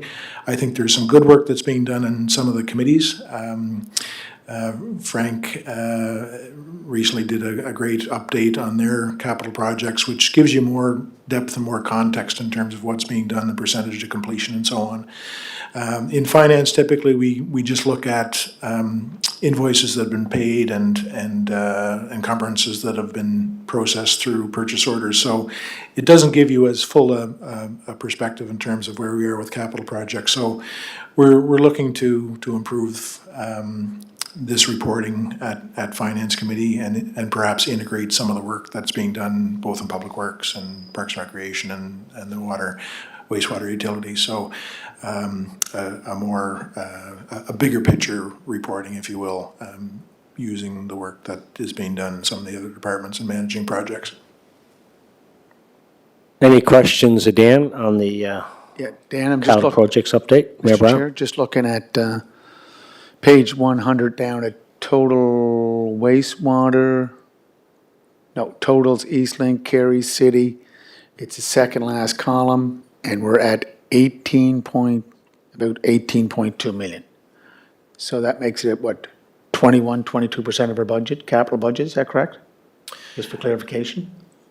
Yeah, that would be correct in terms of what's on this report, but I know for a fact that we've got, for example, in the room next to us, the Parkdale room, we have the IT project with all the audiovisual equipment. That's reflected in here as not even being started, so there's a catch-up of the information that, you know, the better reporting will provide. So no question that number is going to increase as we proceed, but it's what we have now in terms of the way the method that we're using to compile that report. And I might be missing it, Mr. Chair, but does that 18.2 million include the recent package C for street rehabilitation? I do not believe it does. Okay, thank you. Thank you, Dan. Not seeing any lights for any questions on the capital projects update, so I'll proceed to number 7, introduction of new business. Just Mayor Brown? going into closed session? Yes, like to Tamara, if you could